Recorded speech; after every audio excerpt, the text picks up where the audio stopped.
온갖 음해에 시달렸습니다. 여러분 이거 다 거짓말인 걸 아시죠? 허풍입니다, 허풍. 누가 나에게 도움을 던질 수 있습니까?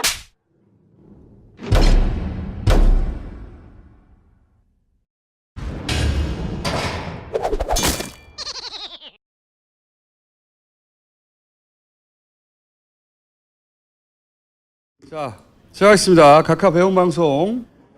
배웅할 날이 멀지 않았죠, 이제. 다스베이다 제 10회 시작하겠습니다. 우리 소년이 아니라 노년 주진우는 취재 갔다가 지금 공항에서 전철 타고 오고 있는 중이에요. 한 30분 있으면 도착할 겁니다. 전철이 밀리고 있다는 얘기가 있어요. 그리고 빼빼 김용민. 안녕하십니까. 시사평론계 안택은 김용민입니다. 요즘 그냥 날마다 회개하고 있습니다. 제가 큰 죄를 지어가지고 회개하는 삶을 살고 있습니다. 그리고 이번 주부터 예고했던 대로 여러 가지 기능 중에 투표 기능이 가능해요. 오, 폴 기능. 네, 그래서 이제 방송 중에 이제 오늘은 첫 번째 투표를 이명박은 몇 년형이 좋은가? 오늘 이제 이정열 판사님 나오셔가지고 여러 가지 가능한 형들에 대해서 설명을 할 텐데 몇 년형이 좋은가? 앞으로 방송을 보시다가 딱 누르면 뽕 떠요, 투표 기능이. 거기 선택하면 됩니다. 그럼 저희가 다음 시간에 발표하고, 그리고 그 다음 시간에는 아마 비밀 제보 기능도 이제 될 것이고, 예, 파티에서 구현됩니다. 자, 속마음 연설. 안녕하십니까. 저 같은 감옥에서 참고 견디면서 지낼 명박이가 인사를 드리게 되었습니다. 제가 그리운 날이 올 것입니다. 당분간 이 사람이 저를 대신해서 꼭 드릴 것입니다. 그는 바로 안철수 교수라고 말씀드릴 수가 있습니다. 올 것이 왔다 이런 생각을 합니다. 존경하는 국민 여러분, 안철수의 시간이 오니 이명박 전 대통령의 시간이 가고 있습니다. 안철수가 정치인만을 위한 공학적인 연대 하지 않겠습니다 라고 다짐하고 또 다짐했습니다. 하지만 국민을 업신여기는 거짓말이었습니다. 바른정당과의 통합의 그 어떤 것이라도 하겠습니다. 적진에 제일 먼저 달려갈 것입니다. 가자. 안철수의 독선과 오만은 더 기승을 부릴 것입니다. 그것이 권력의 생리입니다. 이것을 견제하는 것은 저에 대한 도전입니다. 결연한 심정으로 저를 반대하기 위한 분열주의 부숴버리고 반대를 하는 단 한 명의 동지도 남겨두지 않을 것입니다. 저에게 말 잘 듣고 줄 잘 서는 사람 찾아 쓰겠습니다. 너 이름이 뭐지? 제가 갑철습니까? 안철습니까? 이런 분을 제일 좁시다. 알고 있다면 누굽니까? 제가 갑철습니까? 안철습니까? 제가 MB의 아바타입니까? 제가 누굽니까? 앞으로 그러면 이명박하고 박근혜 외에도 등장하는 거야, 가끔? 예, 그렇습니다. 예. 너무 정교하지 않습니까? 진짜 한 말 너 이름이 같아요. 뭐지? 그거 들을 때마다 웃겨. 너 이름이 뭐지? 아, 웃기다. 네. 자, 미령화제. 오늘은 이제 미령화제 관련 영상 좀 보고. 정치 보복에 혈안이 된 이 무능한 정권이 쇼통에만 혈안이 돼 있는 이 문재인 정권이 유족들 위로만 하는 게 대통령의 역할이 될 수는 없는 겁니다. 정부는 정치 보복에 바빠가지고 예방경쟁을 하고 있잖아요. 정치 보복이나 정권 잡았다고 축제하는데 바빠가지고 소방점검이라든지 그런 재난 점검은 전혀 안 했을 거예요. 집에 와가지고 무선도 먹고 정치 보복 뭐 그런 얘기예요. 잠깐 넣으세요. 혼란돼서 무슨 정권 총선 이야기 다 있어. 마시는가 지금요? 아니 발소리를 해야 당 대표를 마시는데 지금요? 예? 정치하러 오세요. 소장님이 와. 소방법 반대했잖아. 민주당 애들이 여기도 있는. 소방법 반대했으면 여기 왜 와? 우리는 이것을 세월호 정권처럼 정쟁에 이용할 생각은 추호도 없습니다. 네. 마지막 멘트가 사실은 본심이에요, 본심. 이게 지방직 소방관은 모든 고난이 지방 지자체장에 있거든요. 예, 기본적으로. 광역단체장. 예산이나 뭐 인사나 그렇게 된 지 한 20년 됐어요 이미. 예. 지휘권도 거기 있고. 그러니까 홍준표 도지사였었고 지금은 이제 공석이니까 도지사 대행. 대행이지. 직무대행. 예. 당연히 자유한국당이고 그리고 경남의회 예산 편성 권한이 있죠. 경남의회 밀양시의원도 저는 자유한국당이고 여기 뭐 국회의원도 자유한국당이고 밀양시의회 도의회가 말고 경남도의회 말고 밀양시의 시의원도 13명인가 중에 12명이 자유한국당. 14명 중 14명이야? 김용민은 뉴스 브리핑에서 아침마다 정확한 뉴스를 전해드리고 있습니다. 그러니까 이 밀양 화재에 만약에 소방관의 책임을 묻거나 화재의 책임을 물으려면 지자체장에게 물어야 되고 기본적으로 자기들 책임을 물어야 되는 거예요. 예? 물어야 되는 거죠. 그런데 이제 득달같이 달려갔잖아요. 왜냐하면 제천 때도 그랬는데 제천 때도 한번 얘기했지만 고스란히 세월호 프레임으로 어떻게든 니네가 세월호로 이렇게 얘기하거든요. 세월호로 정권을 잡은 니들이 라고 이렇게 프레임을 짜는 거예요. 잡은 니들이 다를 바가 뭐가 있냐. 박근혜나 문재인이나 이렇게 연결하는 프레임인 거예요. 기본적으로. 공식을 그렇게 세웠어요. 그리고 나서 문재인이 집권하자 재난이 끊이지 않는다. 문재앙. 이 프레임을 이렇게 별로 복잡하지 않잖아요. 그래서 맨 앞에 등장해야 되는 게 세월호로 집권한 니들이 이렇게 시작합니다. 세월호로 집권했다고. 그리고 그 끝에는 이런 논리 전개를 통해 몇 단계, 한 2, 3단계 되죠? 그런 다음에 문재앙. 요 프레임에 이제 문재앙이란 말은 정치권에서 말을 못하죠. 예. 정치권에서는 세월호로 집권한 요도 말을 못해요. 홍준표 대표가 말하듯이 세월호를 이용하지 않겠다고 말하죠. 하지만 세월호를 굳이 말해요. 굳이 이용하지 않겠다고 생각하면 아무도 안 물어봤는데 말하지 않으면 돼요. 누가 물어봤냐고. 근데 굳이 세월호를 언급해서 우리는 이용하지 않겠다고 말하지만 이용했다는 거지. 이 다 프레임 안에 들어있는 멘트들이에요. 그래서 세월호 그러면 이제 댓글들은 등장합니다. 세월호를 이용해서 집권한 현 정권이 봤더니 지들이 집권하고 나서 세월호와 같은 참사가 끊이지 않는다. 그리하여 문재인은 문재앙이다. 요 3단 그중에서 정치권이 담당한 역할이 세월호라는 말을 중간중간에 언급하고 그리고 재난이 필요하게 됐어요. 이제 이렇게 해서 자유한국당은 대형 재난이 필요합니다. 기본적으로 필요하다고 했지 일으켰다고까지 말을 안 했어요. 필요합니다. 설날 전에 또 큰 화재가 있을 것이다. 진짜 고등학교도 또 있을 거예요. 화재 사고가 또 납니다. 큰 재난이 있을 것이라고 툭 부지불식간에 말을 했죠. 예고한 것일까요? 아니면 그냥 뭐 생각 없이? 특히 이제 PK 이것도 이제 PK 지역이고 PK, TK 지역에 대형 재난이 나면 자신들에게 유리하다고 생각을 하는 거예요. 그러니까 실제로는 자기들이 지방 행정을 완전히 장악하고 있는 곳인데 그래서 재난이 나서 조금만 따져보면 자기들은 가면 안 돼요. 욕먹을까 봐. 그렇죠? 실제로 저 홍준표 지사는 사고가 금요일에 있었죠. 월요일쯤 간다고 그랬었어요. 그러다가 문재인 대통령이 내려가니까 특달같이 그 이튿날 내려갔어요. 아니 일부러 그렇게 한 거예요.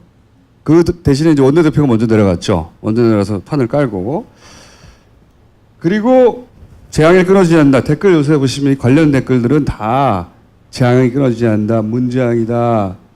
이 첫 밀양 화재 기사 이후 등장한 댓글들은 그 베스트에 올라간 댓글들은 다 재앙이라는 단어를 우리는 재앙이라고 하지 않아요. 보통 재난이라고 하거나 뭐 참사라는 말을 쓰지.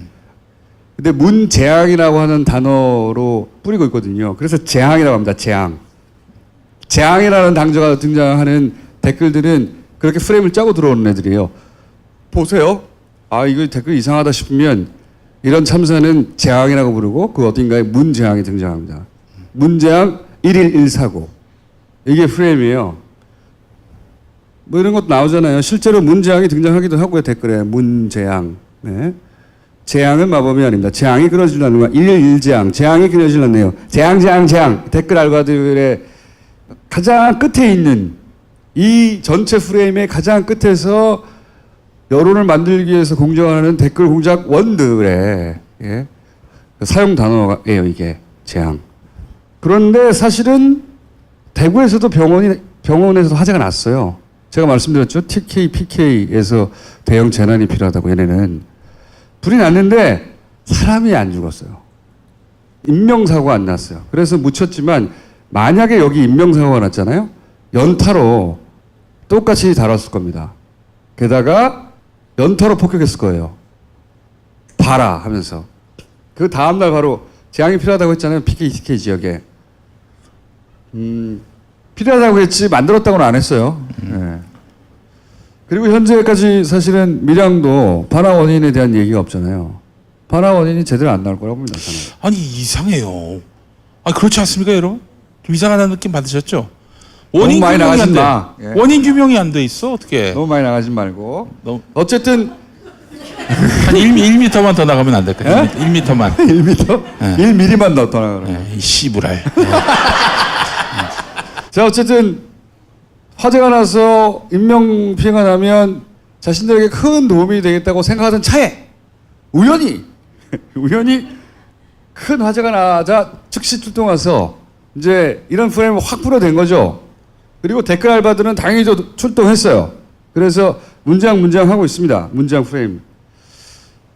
다만 차이가 있다면 그전과 이번에는 시민들이 지난 그 7월 달에 추경 예산 때 이 소방직에 관련된 공부가 많이 됐어요.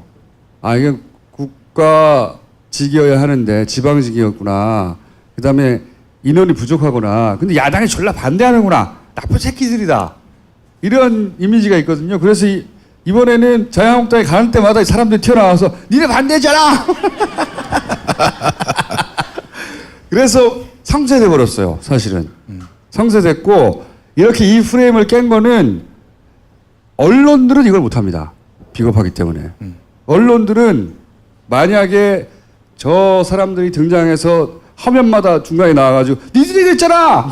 툭툭 튀어나와서 기자회견할 때 그리고 그게 담기고 그 영상이 뿌려지지 않았다면 언론들은 당연히 그냥 이 화재 책임에 대해서 막 얘기했을 거예요. 그냥 이게 이제 지방정부의 책임이라는 말은 빼고 스프링쿨러가 어쩌고 뭐 그러면 당연히 그냥 이건 전부 다 정부 책임 같거든요. 근데 이번에는 출동을 3분 만에 했어요.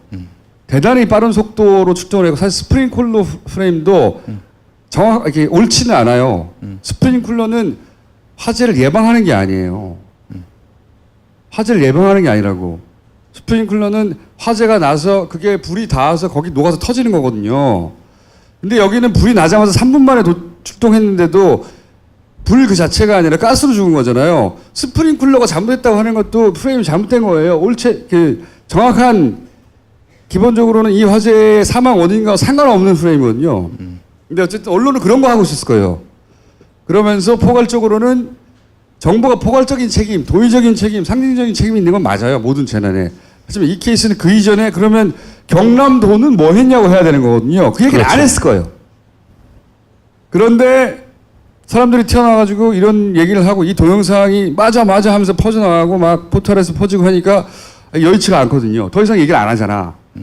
그러면서 언론들이 하는 최대치는 뭐냐면 예를 들어 홍준표 대표는 조선일보가 자기들 비난하겠다고 억울한 거지. 근데 야당을 비난한 게 아니라 요 얘기는 좀 이따 하겠지만 홍준표를 까는 겁니다. 조중동은. 조선일보 좋다도 이 양 사고를 양비론 정쟁으로 몰고 야당을 비난하고 있어요.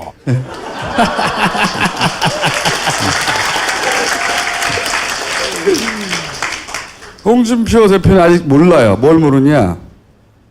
이 보수의 본류는 홍준표를 지방선거 이후에 용도 폐기하려고 하고 있어요. 그리고 그 자리에 바른당 그다음에 유승민. 국민의당 합쳐서 유승민, 안철수 그 중에서 현재까지 제가 이 분석 관찰한 바로는 안철수를 그 자리에 놓으려고 하는 거예요. 네. 안철수 대표 본인이 그걸 알고 있느냐 모르고 있느냐 난 알고 있다고 보는데 어쨌든 홍준표 대표는 자기를 이 보수 언론이 도와주지 않는다고라고 말하는데 보수 언론은 보수를 도와주지 않는 게 아니고 홍준표를 도와주지 않고 있는 겁니다. 홍준표로 다음 대선에서 정권을 가져올 수 없다고 생각하기 때문에 버리고 있는 와중인 거예요. 우리는 지난주에도 얘기했지만 홍준표 대표를 지켜야 해요. 필요한 분입니다, 우리에게. 홍준표 대표가 며칠 전에 그런 말을 했어요. 자기는 지방선거 끝나도 네. 절대 퇴장하지 않는다. 이제 그게 아는 거죠. 퇴장시킨다고 하는 거. 근데 저는 굉장히 구체적인 계획이 저쪽에 있다고 보는데 이제 이쪽도 물론 안철수 대표가 그럼 거기까지 갈 수 있냐는 별개의 문제로 하고 쉽지 않을 거라고 봅니다. 저는. 이 판을 잘 몰라서 이런 얘기를 하는 것인지 아니면 판을 아는데 그 얘기를 못하니까 그냥 이 얘기를 하는 것인지 모르겠는데 조선일보가 한 것은 양비론이에요. 이쪽으로 확 공격이 오니까 양비론으로 바꿔버린 거예요. 안 그러면 정부만 막았을 텐데 하도 이쪽이 명백하니까 그러면 지발 그 자유한국당을 까야 되잖아. 그건 못하니까 걔네가 잘하는 짓이 보수가 분리하는 건 양비론으로 바꿔요. 예? 예를 들어서 연합이나 YTN이 가장 빨리 그 프레임을 작동시키는데 여야 정쟁으로 바꾸는 거예요. 뭐 정쟁이야 씨발 이게. 이거는 명백히 소방행정의 관점에서는 자유한국당을 비판하고 나서 포괄적으로 그러면 정부가 그 다음 할 일을 제대로 했는데 따질 일이에요. 이 YTN과 연합은 보수가 분리한 것은 정쟁으로 치환합니다. 현 정부가 분리하는 건 현 정부를 그냥 까고요. 그래서 정쟁으로 바꿨을 때는 이 새끼들이 보수가 분리한 뭔가 이슈구나 생각하시면 돼요. 싹 바꾼 거지. 지금 연합뉴스 사장은 친박 박노왕 씨입니다. 사장이. 사실은 이 작전의 전개 그러니까 어떤 사고가 났고 이벤트로 갑시다.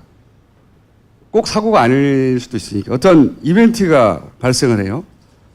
근데 그 이벤트는 하나의 프레임 안에 있어요. 이런 프레임이 있는데 이번 케이스 같은 경우에는 니들이 박근혜하고 뭐가 다르냐. 니는 재난 정부다. 예? 재난을 끊이지 않는다. 그런 말을 하기 위해서 니들은 세월호로 집권한 곳이다. 그리고 나서 문재앙이다. 이런 프레임 하나 짰다고 쳐봐요. 강력하게 밀어붙일 거예요, 앞으로도.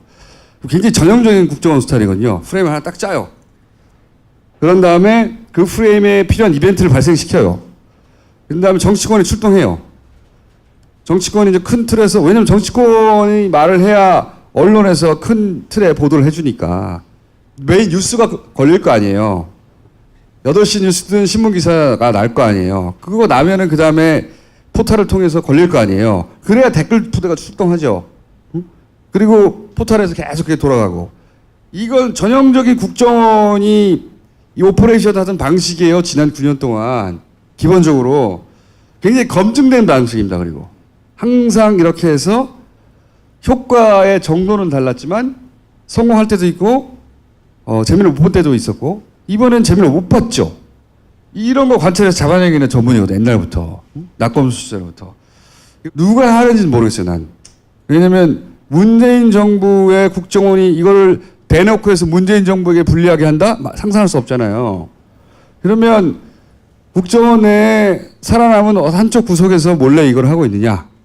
혹은 그렇게 하진 않고 예를 들어서 국정원의 이 기술들을 다 알고 있는 오비들이 나가서 별도의 팀에서 하고 있느냐? 그건 난 모르겠어요. 도대체 어디서 이걸 하고 있는지는 현재까지는 모르겠는데 예전에 하던 방식을 그대로 이쪽이 블랙 오퍼레이션인데 국정원 방식이에요. 국정원 방식이고 그 끝에 댓글 알바들이 있는 겁니다. 우리가 게시판에서 포털에 요즘 엄청나게 보고 있는 댓글 알바들이 있죠. 그 끝에 이 알바들이 있는 거거든. 그러면 국정원스러운 이런 행동의 숙주들 그 상부에 누가 있을까요? 아니 그걸 모르겠어. 예전에는 정권이 있었거든요. 그렇죠? 지금은 그 정권이 아니잖아. 예. 그러면 여기는 이게 일단 분명한 건 돈이 필요해요. 돈 없이는 이런 건 못해요. 사람을 움직여야 되기 때문에. 그리고 이런 작전을 짜고 실행할 사람들이 있어야 돼요. 이게 국정원적이라는 거예요. 이 작전을 국정원의 대가리들이 짠다고 난 생각하지는 않아요, 절대. 지금은 그럴 수가 없거든. 그러니까 누군가가 짜는 사람이 있어요. 예. 저기 사고 내! 라든가. 하여튼 돈이 필요하고, 그리고 이런 작전, 그러니까 한다고 저절로 되는 게 아니잖아요. 그런 작전을 짜서 실행할 사람들이 필요하고, 그리고 그 밑에서 이걸 유포할 사람도 필요하고, 알바를 돌릴 사람도 필요한 거예요. 이건 한두 사람이 할 수 있는 게 아니고, 자유한국당의 무슨 디지털 대응팀, 이런 팀이 할 수 있는 일이 아니에요. 이런 일들을 오래 구경해온 저로서는, 이거는 예전에서라면 국정원이 타워가 돼서 했을 법한 일들이다. 그런데 지금은 누가 하고 있지? 모르겠으나 4년 반은 길다, 씨발. 참아낼 수 있다. 그렇게 생각이 들고, 일단은 지난번에 얘기했듯이 이 오발단부터 체포를 해야 한다. 각하를 보내드린 다음에는 네. 오발단 체포를 꼭 해야 한다. 그 얘기를 저희가 방송하고 나서 이제 자발적인 시민분들이 막 네. 나서기 시작했어요. 열광적으로 나서십니다. 예. 자, 그 중에서 오늘 한 분을 모실까 합니다. 그러니까 이분은 그 시민의 한 분인데 내가 할 수 있는 일을 이렇게 하겠다고 나선 분이에요. 아이고. 네. 자, 나와주세요. 안녕하십니까. 이분은 트위터 상에서 조군으로 활동하시던가요? 조군. 네. 트위터 군. 트위터 사진과 너무 달라요. 잠깐 트위터 사진 어디 있더라? 이거 일가견이 있으신 분이군요. 이렇잖아. 이거 사진하고 너무 다른데요? 10년 전 사진? 이런 상태였거든요. 뭔가 IT 쪽에 어떤 소년이잖아. 하지만 이 얼굴은 무엇인가? 사기다. 잠깐 앉아 계시고. 예. 이제 이 포탈에는 많은 이상한 징후들이 최근에 발견되고 있습니다. 예를 들어서 뭐 다음도 그런 일이 있어요. 다음에 보셨는지 모르겠는데 추천이 마이너스가 최근에 추천이 마이너스가 있거나 씨발 처음 보는 거죠? 아니 추천이 마이너스가 될 건 또 뭐예요? 게다가 추천만 마이너스가 아니라 이 반대도 마이너스가 있어요. 반대를 어떻게 마이너스 할 수 있을까? 이상하죠? 이런 일도 있고 이런 일도 있습니다. 추천과 반대가 똑같아요. 이건 뭐 절대 자연스럽지가 않죠. 절대. 추천과 반대를 똑같이 만든 거죠. 누군가가 프로그램 잘못 짠 거죠. 그리고 예를 들어서 좋아요 누르니까 숫자가 줄어들어요. 뭐지 방금 찬성이 330이었는데 내가 누르라니까 50으로 줄어들었어요. 숫자가 줄어드는데 그러다가 마이너스까지 간 거예요. 찬성 숫자가 줄어들어가지고 이런 일이 벌어지고 있습니다. 이게 이제 물론 뭐 다음 측에서 내부적으로 이 시스템을 이건 다음엔 뉴스에서만 일어나는 일이에요. 딴 데는 아니라고 절대. 뉴스를 타겟으로 뭔가 누가 한다는 거죠. 예. 근데 이걸 다음에서 이제 고치겠죠. 이게 발견됐어요. 고치겠죠. 이거 우리 다음하고 인터뷰한 건가? 잠깐 들어볼까? 별 내용은 없겠지만. 왜냐면 작년부터 이런 현상이 발생했거든요. 그래서 이제 기사도 물론 주목받지는 못했지만 기사도 나긴 났어요. 네. 거기에 대해서 이제 다음에 문의를 했어요. 우선 그 당시에 저희가 그 특정 기사에 대해서만 확인을 했던 것이 아니고요. 다음 뉴스 일부 몇몇 뉴스에 대해서도 오류가 발생이 되었었고 그 오류 난 부분에 대해서 조치가 진행된 것입니다. 죄송합니다만 저희는 고객센터이기 때문에 내부적인 부분까지는 저희도 말씀을 드리기가 어렵습니다. 현재 이 오류라고 나왔던 부분이 전체적인 현상으로 발생된 오류인지 저희가 추가적으로 확인했던 부분이 지연이 되었었고, 현재 오류가 발생되면서 오류에 대한 현상을 이제 조치를 취해야 되기 때문에 현재 그 조치에 취하는 부분에 대해서 이제 조치를 취하다 보니 현재 별도로 요청해 주셨던 뭐 다음 홈페이지를 통해서 뭐 팝업이라든지 공지를 통해서 뭐 오류가 발생되었다는 현상에 대해서 공지가 된 내용은 없습니다. 요는 그게 네이버를 상대로만 뭔가 이상한 일이 벌어진 게 아니라는 겁니다. 다만 이제 네이버가 최적화되어 있다. 5월 달에 활동하기에 인 것이고, 다음은 그들의 활동에 좀 불편한 점들이 있습니다. 그건 다음에 한번 다루겠는데, 그리고 자발적으로 이게 5월 달에 있긴 있구나, 알바대에 있긴 있구나 해서 오늘 나오신 조근 위에도 또 활동하시는 분들이 있어요. 예를 들어서 이분도 프로그램인데 보통 우리는 아이디를 검색하잖아요. 근데 그게 아니고 이분은 해시값이라고 하는 것으로 몰라도 돼요.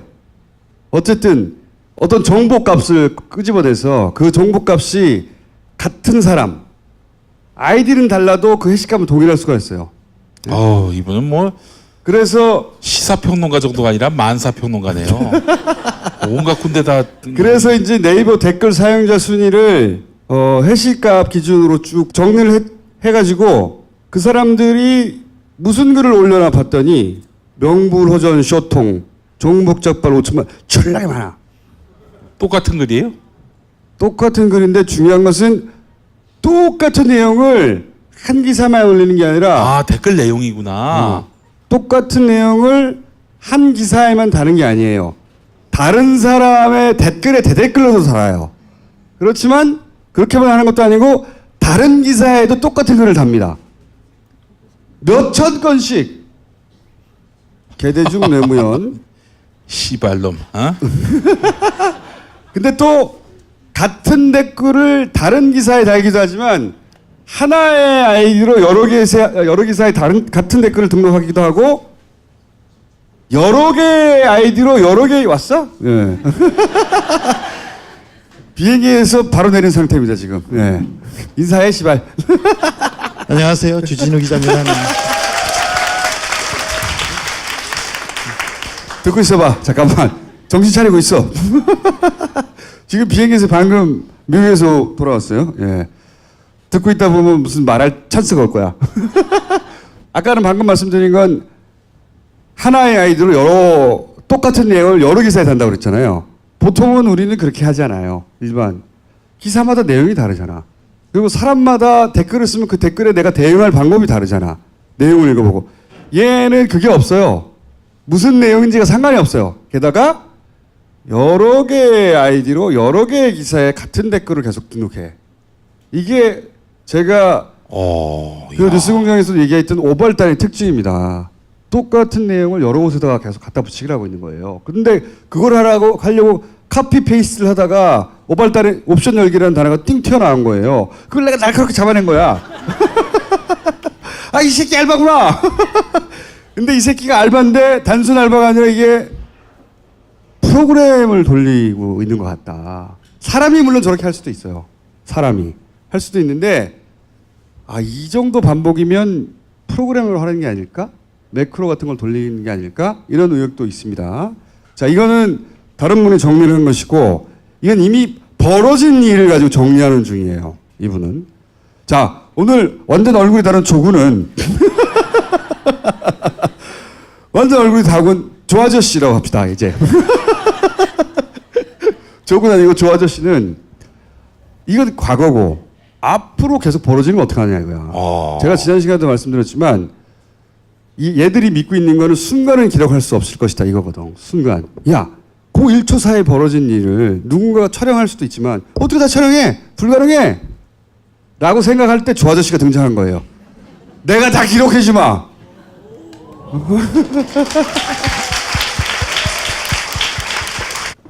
이분이 이 청원을 한 분입니다. 다시 박수.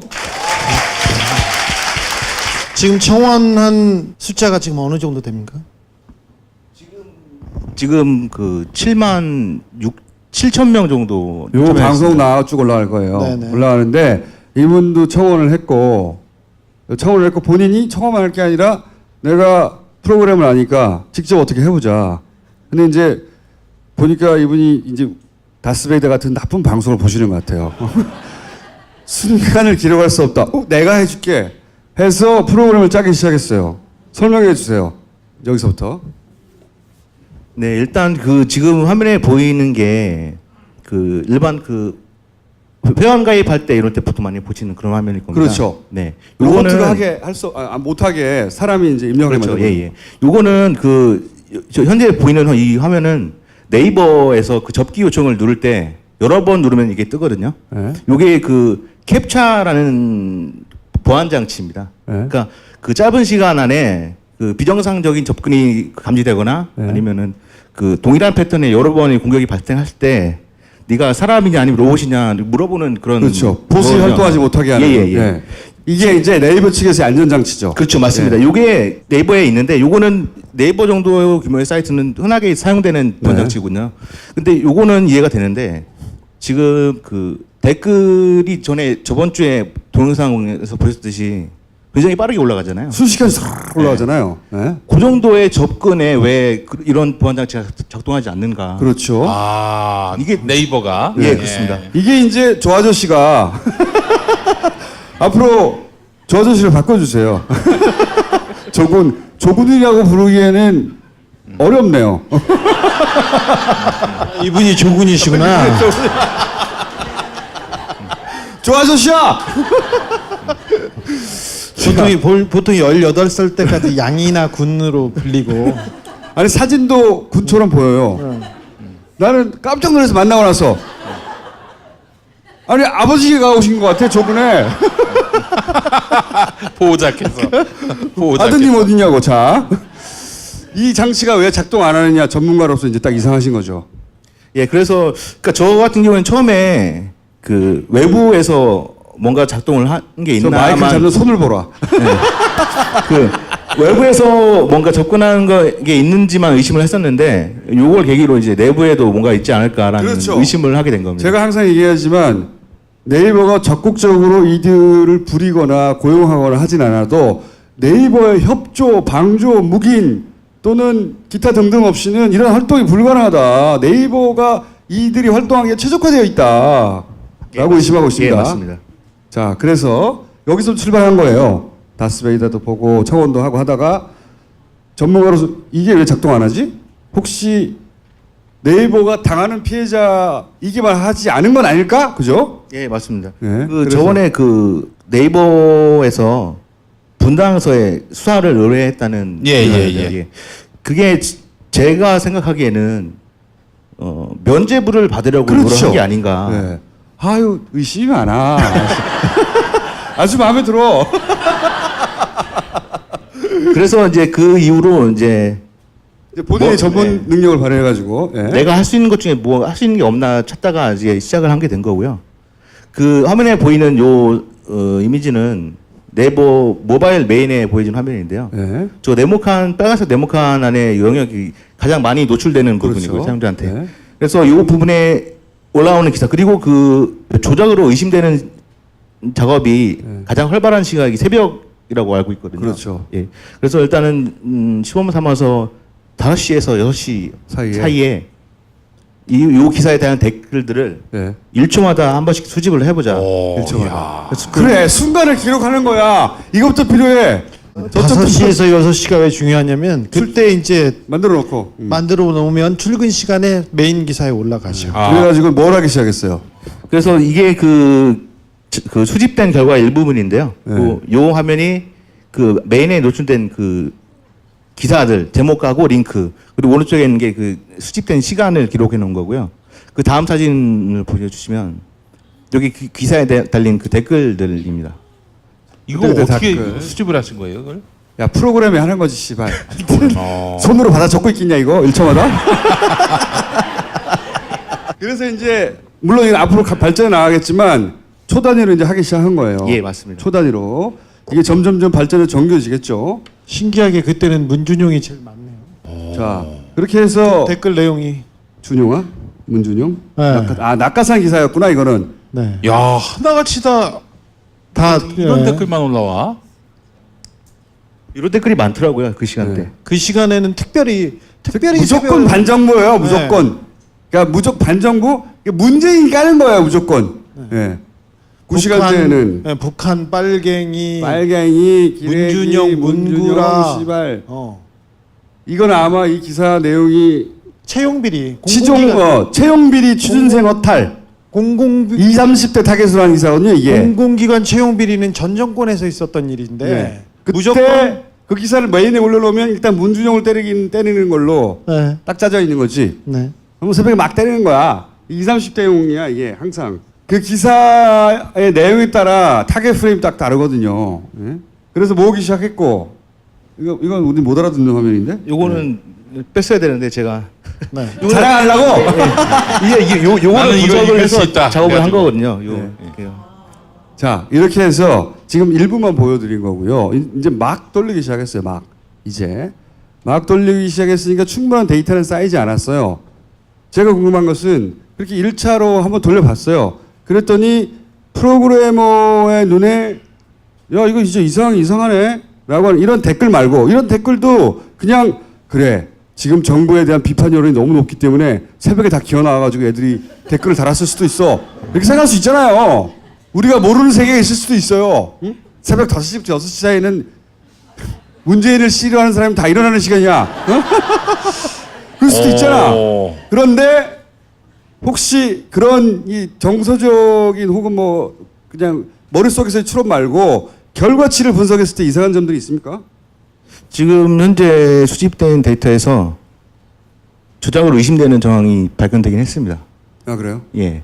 근데 지금 아직 그 축적된 데이터가 많지는 않은 상태라서 좀 더 데이터를 더 조장을 해서 더 분석을 해볼 생각입니다. 근데 어쨌든 이게 역시 사람이 하거나 혹은 뭐 단순 댓글러가 아니라 그 이상 뭔가 있다라고 하는 의심 정황이 나오기 시작했다는 거죠. 예, 맞습니다. 그냥 1초 단위로 저장만 했는데도 그러니까 이게 이제 더 정교해지고 조 선생님 하나만 물어볼게요. 저 선생님으로 올라와서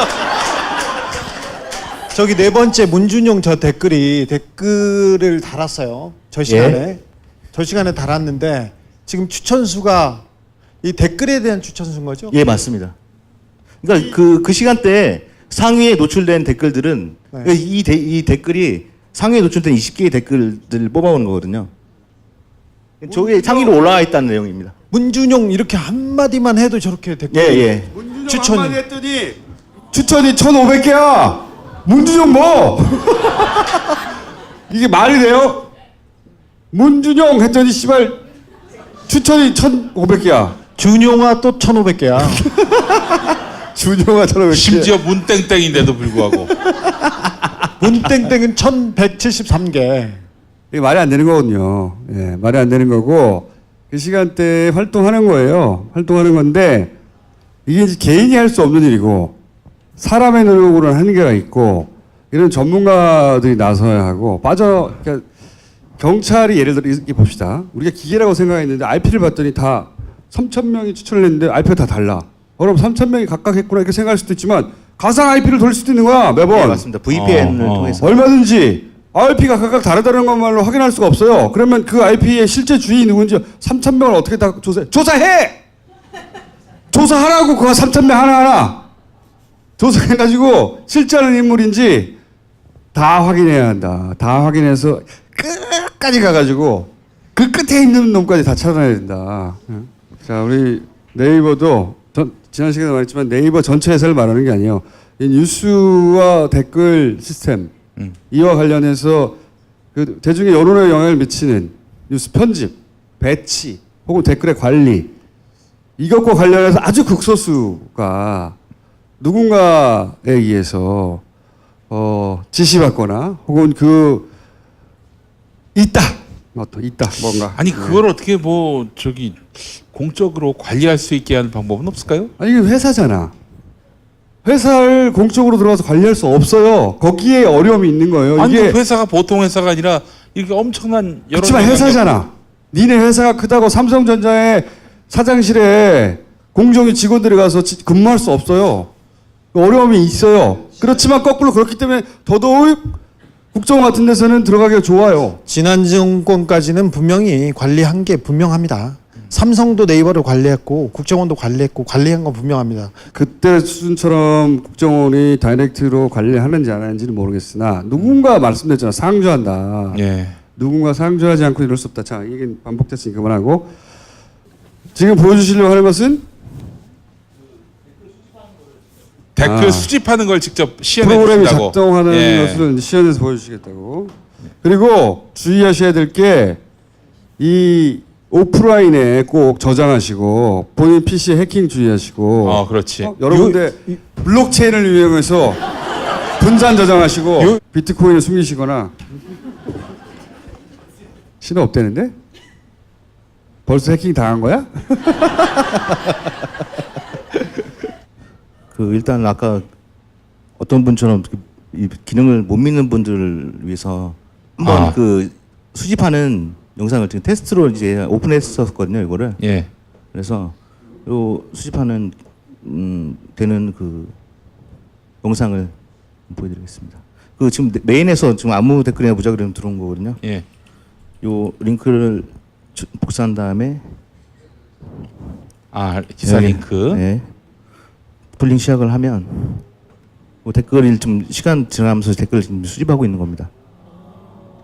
요 기능을 현재는 이거 단순히 디스플레이를 해주는 거고요. 아까 제가 그 저장했던 거는 내부적으로 돌려서 데이터베이스에 이제 직접 저장하는 거죠. 벌써부터 뭐 김정은 문재인 떨고 있나? 아니 이게 트럼프 기사인데 왜 지금 아니 지금 우리나라 대량으로 붙었어요. 대량으로. 우리나라 대통령이 문재인이 아닌 트럼프였다면 실업률, 경제 성장률, 대북 문제까지 다 해결했을 것인데. 지금 문재인 지지율이 조금 흔들린다 생각하니까 지금 다 나와서 마지막으로 발악하는 이걸로 거. 성공했다고 생각하는 거거든. 네. 70% 초반대에서 60% 초반대가 떨어뜨렸다고 생각하는 거예요. 조금만 떨어뜨리면 된다고 된다, 지금 됐다 생각하고 이제 이런 얘기를 저희가 하고 있다는 것도 알아요. 알지만 때려 붙고 있는 거예요. 네. 그러다가 싹 도망가면 되니까. 도망갈 수 있나 보자고요. 예. 우리도 독하거든. 자, 끝났어요? 아유, 너 다시 보기 연결해줘. 좋았네. 예, 야, 햄버거 중에 조 아저씨 있지 않냐? 조 어디? 샌드위치. 조 샌드위치인가? 조 무슨- 하면 조현우 청장이 가장 생각나지. 오랜만에 조 한번 해봐. 안녕하십니까. 경찰청장 최현호입니다. 저희가 네이버하고 또 인연이 많아요. 몇 년 전에 그 저희가 좀 인기 있는 방송 낙곰수라고 했었어요. 근데 그때 나는 꼼수다가 업로드 되면 폭발적으로 뭐 다운로드를 받았죠. 그래서 다음에서는 항상 검색어에 올랐고 네이버는 올라간 적이 없어요. 초반에 있었어. 근데 그때 보면 추천이나 저기 댓글에는 거의 욕이에요. 다 욕이었었어요, 거의. 그리고 조선일보가 쓴 낙곰수 관련된 저희가 뭐 거짓 기사 뭐 이런 거. 나쁜 기사만 다 올려놨었죠. 저하고 또 네이버하고 또 특별한 경험이 있었는데 제가 주진우 이렇게 치면 뭐 관련 검색어가 많이 나옵니다. 이명박 나오고 그다음에 김어준 나오고 막 이렇게 나오는데 그 중에 저 뒤쪽에 중간 부분에는 꼭 학력 위조가 떠요. 아니 그 다른 사람 나는 이혼. 뭐 여기 이혼. 저는 학력 위조. 왜 그런가 했더니 네이버에서 갑자기 제가 성대 나왔는데 성균관대 졸업해서 고등학교 졸업으로 바뀐 거예요. 근데 제가 어느 고등학교를 나온지는 제 베프들도 몰라요. 모르잖아, 총수도. 나도 알아. 그래? 아니 그거 알겠지. 그것 때문에.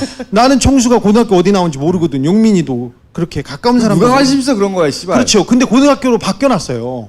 네이버에서. 그리고는 그 보수적인 매체에서 주진우 학력 위조 계속 기사가 쭉 나왔어요. 이게 뭔가 이렇게 봤더니 나중에 알고 봤더니 국정원에서 회의를 하다가 낙곰수 회의를 하다가 야 주진우 걔 학교 안 다녔어. 학교 제대로 안 다녔어. 학교 제대로 안 다닌 건 맞아요. 정보력이 있긴 해. 그런데 졸업을 안 했다고 한 거야. 그래서 걔네들이 야 걔 졸업 안 했어. 그 얘기가 회의가 끝나자마자 네이버가 대조를 고졸로 바꾸고 학력 위조가 떠 있어요. 지금도 학력 위조가 계속 돌아가요. 그 다 국정원과 네이버의 이 결탁 간의 관계 때문에 이거 국정원의 애가 국정원 직원이 직접 해준 얘기예요. 흘러 흘러 소문이 아니고 네. 그런 국정 관련된 우리 이야기 진짜 많아요. 다 말할 수 없지만 씨발. 네. 이게 그냥 하는 얘기 국정원이 우리 들여다보는 거 말도 못해. 샅샅이 씨발.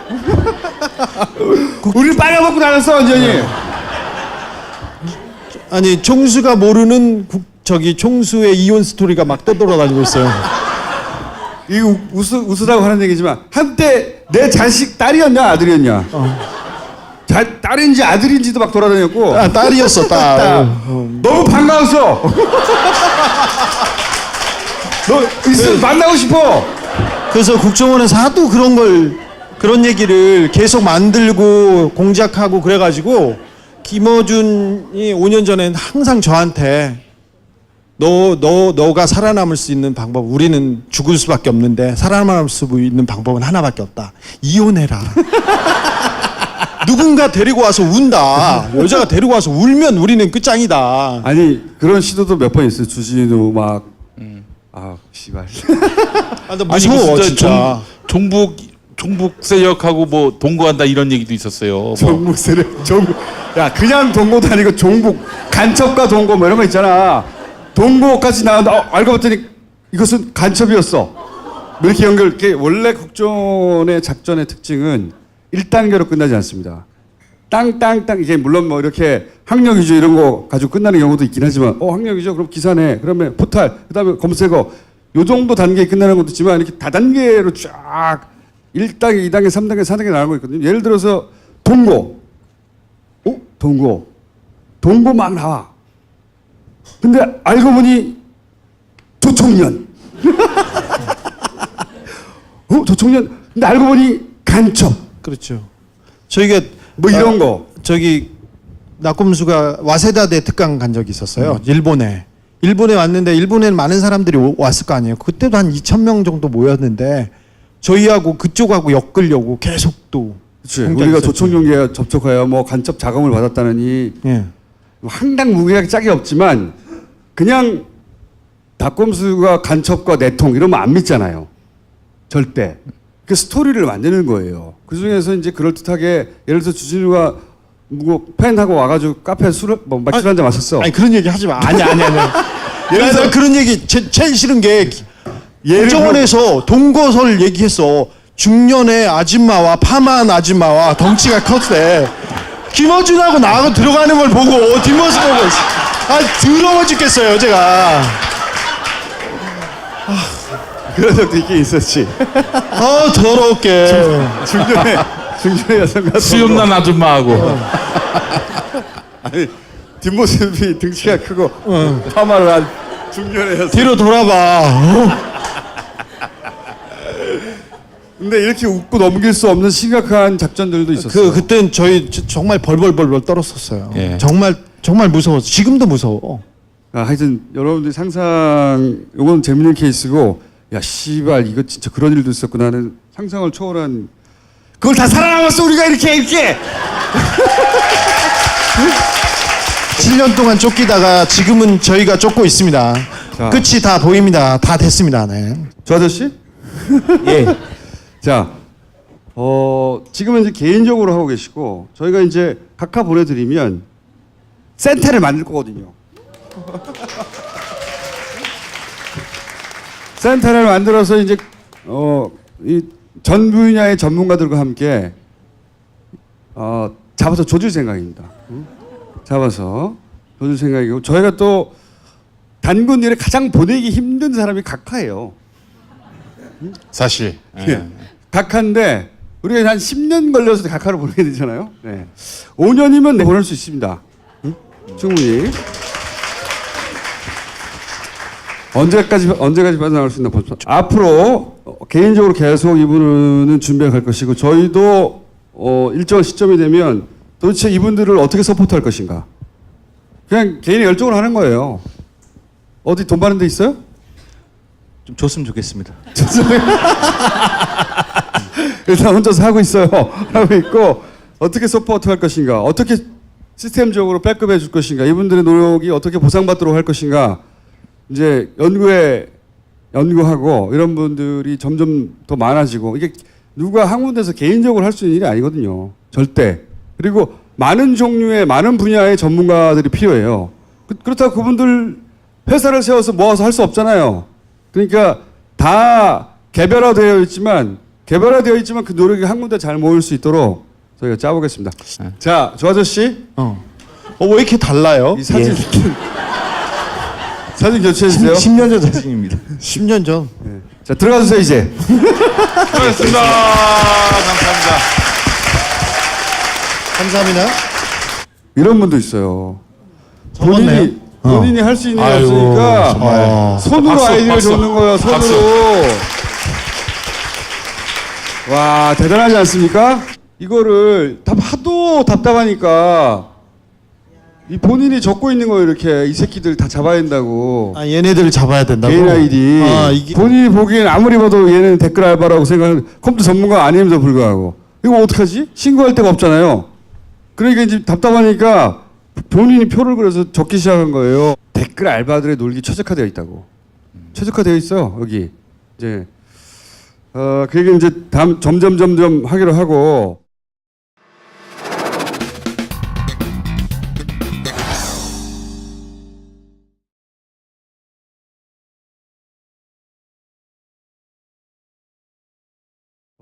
댓글 알바를 통해 여론을 조작하려고 하잖아요.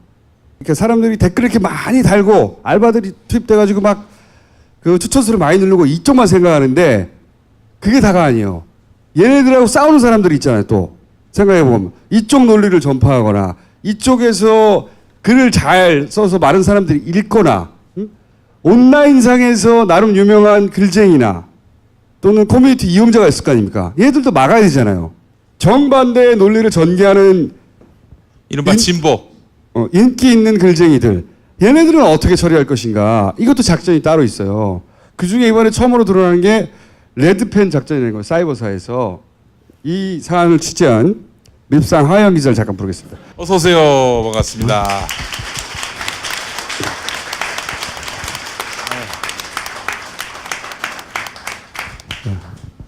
앉으시고. 이 앞에 글자 봐야 돼요. 밉상 하영. 이게 이제 레드펜이라고 사이버사. 이거의 원형은 저는 국정원에 있을 거라고 봅니다. 근데 국정원에서는 이거는 안 잡혔는데 대부분 사이버사에서 하는 짓들은 다 국정원이 하던 짓을 그대로 축소해서 지시를 받았죠. 지시도 받았고 네네. 축소해서 군에서 했을 뿐이지 기본적인 활동의 방향과 방식은 전부 다 거기서 따왔거든요. 네, 돈도 받았고요. 이 레드펜 작전은 이제 사이버사 수사 과정에서 처음으로 나온 것이고 그런데 이걸 보면 더 큰 규모의 국정을 어떻게 했을까 충분히 유추가 되는. 일단 군 사이버사의 정치 개입은 군의 정치 개입이에요. 정말 중요한 사건입니다. 나라의 5.16과 흡사한 거 아닙니까? 네네, 온라인 쿠데타죠 이거는. 자, 입 열어. 예, 간단하게 좀 설명을 드리면 사이버사 530단 조직 및 활동 내역이 나오는데 기존에 알려진 것은 이 가운데에 등장하는 작전팀만 알려져 있었습니다. 그러니까 이 작전팀이 이 댓글을 달아서 여론을 조성하는 작업이었고 실제로 정보부대도 알려져 있긴 했어요. 정보부대의 기능은 언론 동향 분석이라고 알려져 있었는데 이번에 취재를 하다 보니까 이 정보부대가 언론 동향을 분석하는 게 아니라 검색팀이라는 타이틀을 가지고 20명이 하루 종일 검색해서 아이디만 찾아내는 거예요. 사이트하고. 그래서 리스트업을 하면 2명의 담당을 둬서 그것을 분석을 하는 거예요. 이 사람들의 영향력부터 이 사람들이 어떻게 활동하는가까지. 그래서 저 530단 단장에게 넘기면 530단 단장이 작전팀에게 넘겨서 작업을 하는 겁니다. 그러면 이 작전팀 같은 경우에는 그 레드펜 대장, 이제 아이디 특별관리대장이라고 불리는 그 대장 안에 등장하는 아이디나 블로거나 댓글, 특히나 이제 네이버나 다음에서 활발하게 활동하는 그 아이디가 등장을 하면 여기서 표현하는 대로라면 작전을 어떻게 펼쳤냐면 독하게 정말 정신을 못 차릴 정도로 댓글들을 다루는 거예요. 그거는 이제 어떻게 했냐면 독하게 했다고. 네, 독하게 댓글을 달기 시작하는데 이게 뭐냐면요. 그냥 댓글을 다는 게 아니라 이제 이명박을 까거나 박근혜를 까는 사람이 있어요. 근데 이게 눈에 띄는 아이디예요. 잘 글도 잘 쓰고 사람들이 우호적인 댓글도 많이 달아요. 그럼 걔를 찍는 겁니다. 찍어서 쫓아 스토킹을 하면서 괴롭히는 거예요. 계속. 예를 하나 들자면 이게 2008년 봄부터 시작됩니다. 그러니까 사이버사가 2010년에 생기거든요. 근데 떠올려 보시면 아시겠지만 쇠고기광역병 촛불 집회는 2008년이에요. 그러면 2년 전, 그러니까 사이버사가 생기기 전부터 이 작전이 시작됐다는 거예요. 왜 그때부터 시작이 됐냐면 당시에 2008년도에 촛불 집회가 이명박 정부, 그러니까 이명박 대통령, 이명박 전 대통령의 지지율 급락의 주요한 요인이라고 판단을 한 거예요. 특히나 온라인. 그리고 결정적인 국면에서 등장했던 몇몇 아이디들, 아마 기억나실지 모르겠는데 미네르바 뭐 이런 아이디들 있잖아요. 왜 그것을 미리 잡지 못했느냐라는 각성이 예, 합참 내부, 그러니까 군 내부에서 각성이 있었던 거예요. 합참에서 있었던 것은 굉장히 중요한 의미를 갖는데 실제로 국정원의 심리전단 3차장은 합참 심리전 출신입니다. 그래서 아까 말씀하셨던 것처럼 국정원이 컨트롤 타워가 돼서 예산도 주고 기획도 했고 주도했다라는 것 또한 맞지만 군은 나름대로 자기들이 본류다라고 생각을 하고 있는 측면도 있어요. 네, 그래서 그러든가 씨발. 이 사람들이 활동했던 그 양상을 보면 아까 말씀드렸던 것처럼 포털 사이트뿐만 아니라 트위터 그리고 여러분들이 이제 주로 가시는 커뮤니티 사이트들 뭐 오늘의 유머라든가 MLB 파크 불펜이라든가 파리쿡이라든가 이런 데서 주로 활동을 하면서 희한하게 게시판에 어떤 댓글이 어떤 글이 올라오면 밀려버린다든지 그 다음 페이지로 넘어가 버린다든지 혹은 뭐 이런 그 밑에 양상들이 괴롭히는 댓글이 계속 달린다든지. 예. 아니면 쪽지를 많이 받는다든지 뭐 이런 일들이 벌어졌다는 거예요. 실제로 이 기사가 나간 다음에는 그런 제보들이 오고 있습니다. 본인이 어떤 일들을 겪었는지에 대한 실제로 여기 계신 분들도 그 정치에 대한 관심들이 굉장히 많기 때문에 그런 댓글을 달아놓은 다음에 이 맥락 없이 욕설을 하는 댓글이라든가 아니면 쪽지를 받아본 경험 있으신 분도 계실 거예요. 물론 그 사람들이 모두 다 요원이고 군인이다 이런 게 아니라 그런 방식으로 이 안에서만 아이디 수집하는 사람이 20명 그리고 작전하는 사람이 50여 명 이상 뭐 군기밀이기 때문에 뭐 알려지면 안 된다고는 하지만 100명에 가깝게 활동을 했고 기무사까지 합하고 국정원까지 합하면 거기다 민간인 댓글팀까지 합하면 1000명이 넘는 사람들이 이 사이트에서 활동을 했다는 거예요. 그러면 이렇게 수집된 아이디들이 몇 개냐? 목표가 정해져 있습니다. 본인들이 이 작전을 시작할 때 종북 세력을 목표로 한다. 이 사이트 내에서 활동하는 북한과 관련된 대공 작전을 펼친다라고 해놓고 목표 설정은 3만 명을 했어요. 영민아. 이럴 땐 시부랄이라고 먼저 좀 댓글 달아야 돼. 열심히 설명하고 있는데 넌 반응 좀 열심히 해야 될 거 아니야. 영민아. 이명박이 언제 나오죠? 그래서 저는 이제 여기서 이제 중요한 거는 이명박 때 만들어진 거야 이게. 아, 그런가? 그렇죠. 그러니까 그렇게 말해줘. 이 연원이 네. 이 연원이 2008년에 기획이 되고 2010년 1월 1일 날 우리는 이제 그 연재욱 사령관을 떠올리면서 보통 사이버 사령부 초기에는 그다지 불법적인 일이 없었고 사이버 사령부가 총선과 대선을 앞두고 변질됐다라고 생각을 해왔는데 그게 아니라 그렇죠. 예. 아예 이명박 대통령 시기에 나왔다. 시기에 이게 영민아. 의도적으로 이명박 나왔는데. 시부랄. 이게 이렇게 직접 드리니까 당황스럽긴 하네요. 이명박만 나오면은 네. 자동적으로. 그러니까 저한테 하시는 느낌도 좀 납니다. 별 말씀 하세요. 근데 속이 또 시원하기도 하네요. 네. 이명박 정부 시절에 이명박 대통령 처음부터 정치계였다는 거지. 처음부터. 예, 그렇습니다. 네. 처음부터 정치적으로 이 조직이 시작이 됐고 정말 집요하게 진행이 됐다라는 이제 이야기까지입니다. 이거 온라인에서 글을 쓰거나 자기가 자주 가는 커뮤니티가 있거나 혹은 자기가 자주 가는 온라인 공간이 약간 진보적인 성향이 좀 있다. 그러면 그래서 그랬구나 하게 만드는 작전이에요. 그렇죠. 이게 뭐냐면 이상하게 똑같은 논리로 계속 진보적인 정치인, 야당 여당 헷갈리니까 진보적인 정치인들이 후보가 나왔을 때 서로 싸움 붙이는 역할. 이게 주기적인 테마도 있어요. 뭐 문재영 테마도 있고요. 또는 비트코인 테마도 있고요. 또는 글을 쓰지 않아도 주기적으로 등장하는 이름들도 있어요. 걔는 믿을 수 없다. 그러니까 평판을 떨어뜨리고 진보 진영에 혹은 글 쓰는 사람들 의욕을 상실하게 만들고 내가 지지자였지만 그렇지 내가 지지자였지만 하고 등장하는 이거는 사람들 잘못했다. 물타기 하거나 또 그 메뉴 그러니까 대형 커뮤니티에는 관리자가 다 있다고 보시면 됩니다. 이 작전을 정말 만만하게 보면 안 된다라고 저 스스로 느낀 건 굉장히 논리적 정합성을 탄탄하게 갖고 있어요. 이 작전 부대에 있었던 대표적인 그 트위터 유저 중에 한 사람은 팔로워가 7만 명이었거든요. 그 사람은 그 말하자면 직장맘으로 알려져 있었어요. 기억나요. 네, 기억나시죠? 부대원인데 예, 부대원인데 신분을 직장만으로 만든 거예요. 온라인상에서. 그러니까 평소에 자기가 그 직장맘으로서의 고충, 육아를 하면서의 그런 고충을 이야기하면서 정치적인 기회가 될 때마다 아주 조심스럽게 이야기를 하는 거예요.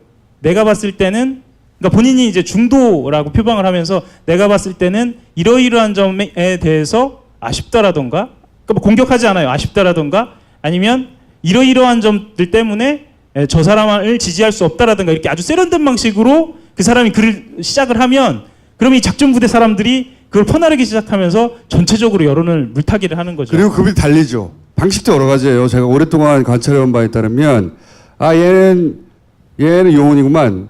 근데 그렇게 해도 숨길 수는 없어요. 그렇죠. 예. 왜냐하면 이게 말하기 어려운데 그냥 읽으면 알아요. 이 새끼 작전이네. 그 특유의 단어와 특유의 왜냐면 목적이 있는데 목적을 감추고 하려고 하는 거 아니에요. 국정원 직원들이 우리를 미행할 때 우리를 금방 알아보거든요. 일반 복장을 하고 있는데 요거 써 있어 옷에. 써 있어 옷에. 옷에 써 있어. 정확하게 말할 수 없는데 이 새끼 맞구나 써 있어. 예를 들면 운동화를 봐도 알 수 있고 써 있는데 비슷해요. 그래도 그런 마크가 있어요. 워터마크가. 그런데 이제 그것만을 연구하는 사람의 입장에서 항상 그게 보이는 것이고 일반적으로 이렇게 딱 나오면 그 밑에 댓글이 동조하는 댓글 싹 달려주는 겁니다. 게다가 7만 명이잖아. 네. 팔로워가. 그 내부에서도 반발이 실제로 있었다고 그래요. 그러니까 단순히 이 여론 동향을 움직여서 종북 세력을 잡자라고 하면서 정치 개입하고 선거 개입하고 이런 것에 오히려 내부적으로 반발이 있을 것 같잖아요. 이런 건 정말 근면성실하게 막 다른 사람들이 많았는데 오히려 이렇게 리스트를 만드는 데 대해서는 이건 불법이다라고 이건 정말 해서는 안 된다라고 내부적으로 반발하고 내부적으로 따지고 이런 사람이 있었다라는 거예요. 근데 이런 사람들이 그럼 왜 튀어나오지 않았느냐? 이런 사람들은 조기에 없애는 거예요. 그러니까 이런 반발하는 사람들을 조기에 없애면서 본보기를 보이고 정말로 이 리스트는 아주 핵심적인 사람들만 심지어는 이 리스트를 만드는 정보부대 20명도 자기가 만드는 거를 리스트업 되는지를 몰라요. 그러니까 자기는 그런 걸 만들었습니다라고 이야기를 했지만 그게 어떻게 쓰이는지 몰랐던 거예요. 그러면 그 리스트업 하는 사람 그 두 사람은 정말 핵심적인 사람들 그리고 단장 이렇게만 알고 있었던 거죠. 이게 이제 나는 이런 걸 겪은 사람들 이야기를 들은 적이 있는데 개인이 부대를 감당할 수가 없어요. 자기는 글을 썼어요. 누군가 뭐라고 해요. 근데 신경이 막 거슬려요. 물론 자기 글 썼는데 누군가 찬성하고 반대할 수 있잖아요. 근데 그게 아니라 저렇게 딱 찐따가 붙잖아요. 그러면 찐따가 붙는 거지. 딱 붙어서 가는 데마다 따라다니면서 너무 괴로워요 진짜. 아이디를 바꿔가면서 또는 똑같은 아이디로 계속 괴롭히거든요. 너무 괴로워. 그러면 글을 아예 안 쓰거나 또는 그 사람랑 싸우는 골몰하고 다른 걸 못해요. 네. 그러면 어느 순간 뻗어버리는 거예요. 물론 이걸 넘어서는 사람도 있고 신경 안 쓰는 사람들도 극수 수는 있으나 이거 가지고 그 안에서 막 쓰고 싸고 이거 사실은 허상과 싸우는 거거든. 그렇죠. 이 사람들은 또 부대하고 싸우는 건데. 자기 전에 꼭 열어보게 돼 다시 읽어보게 되고 그 사람이 쓴 글을 다시 찾아보게 되고 괴로워서 그 다음 날 실제로 당한 리스트에 들어있는 주진우 기자 같은 경우에는 리스트에 들어있는 그 리스트에 들어있는 사람이 누가 있습니까? 그렇기도 하고 이효리 씨 만 명이 넘어. 만 명이 넘어요? 네, 이효리 씨 들어있고 문재인 대통령도 당시에 해당이 되고요.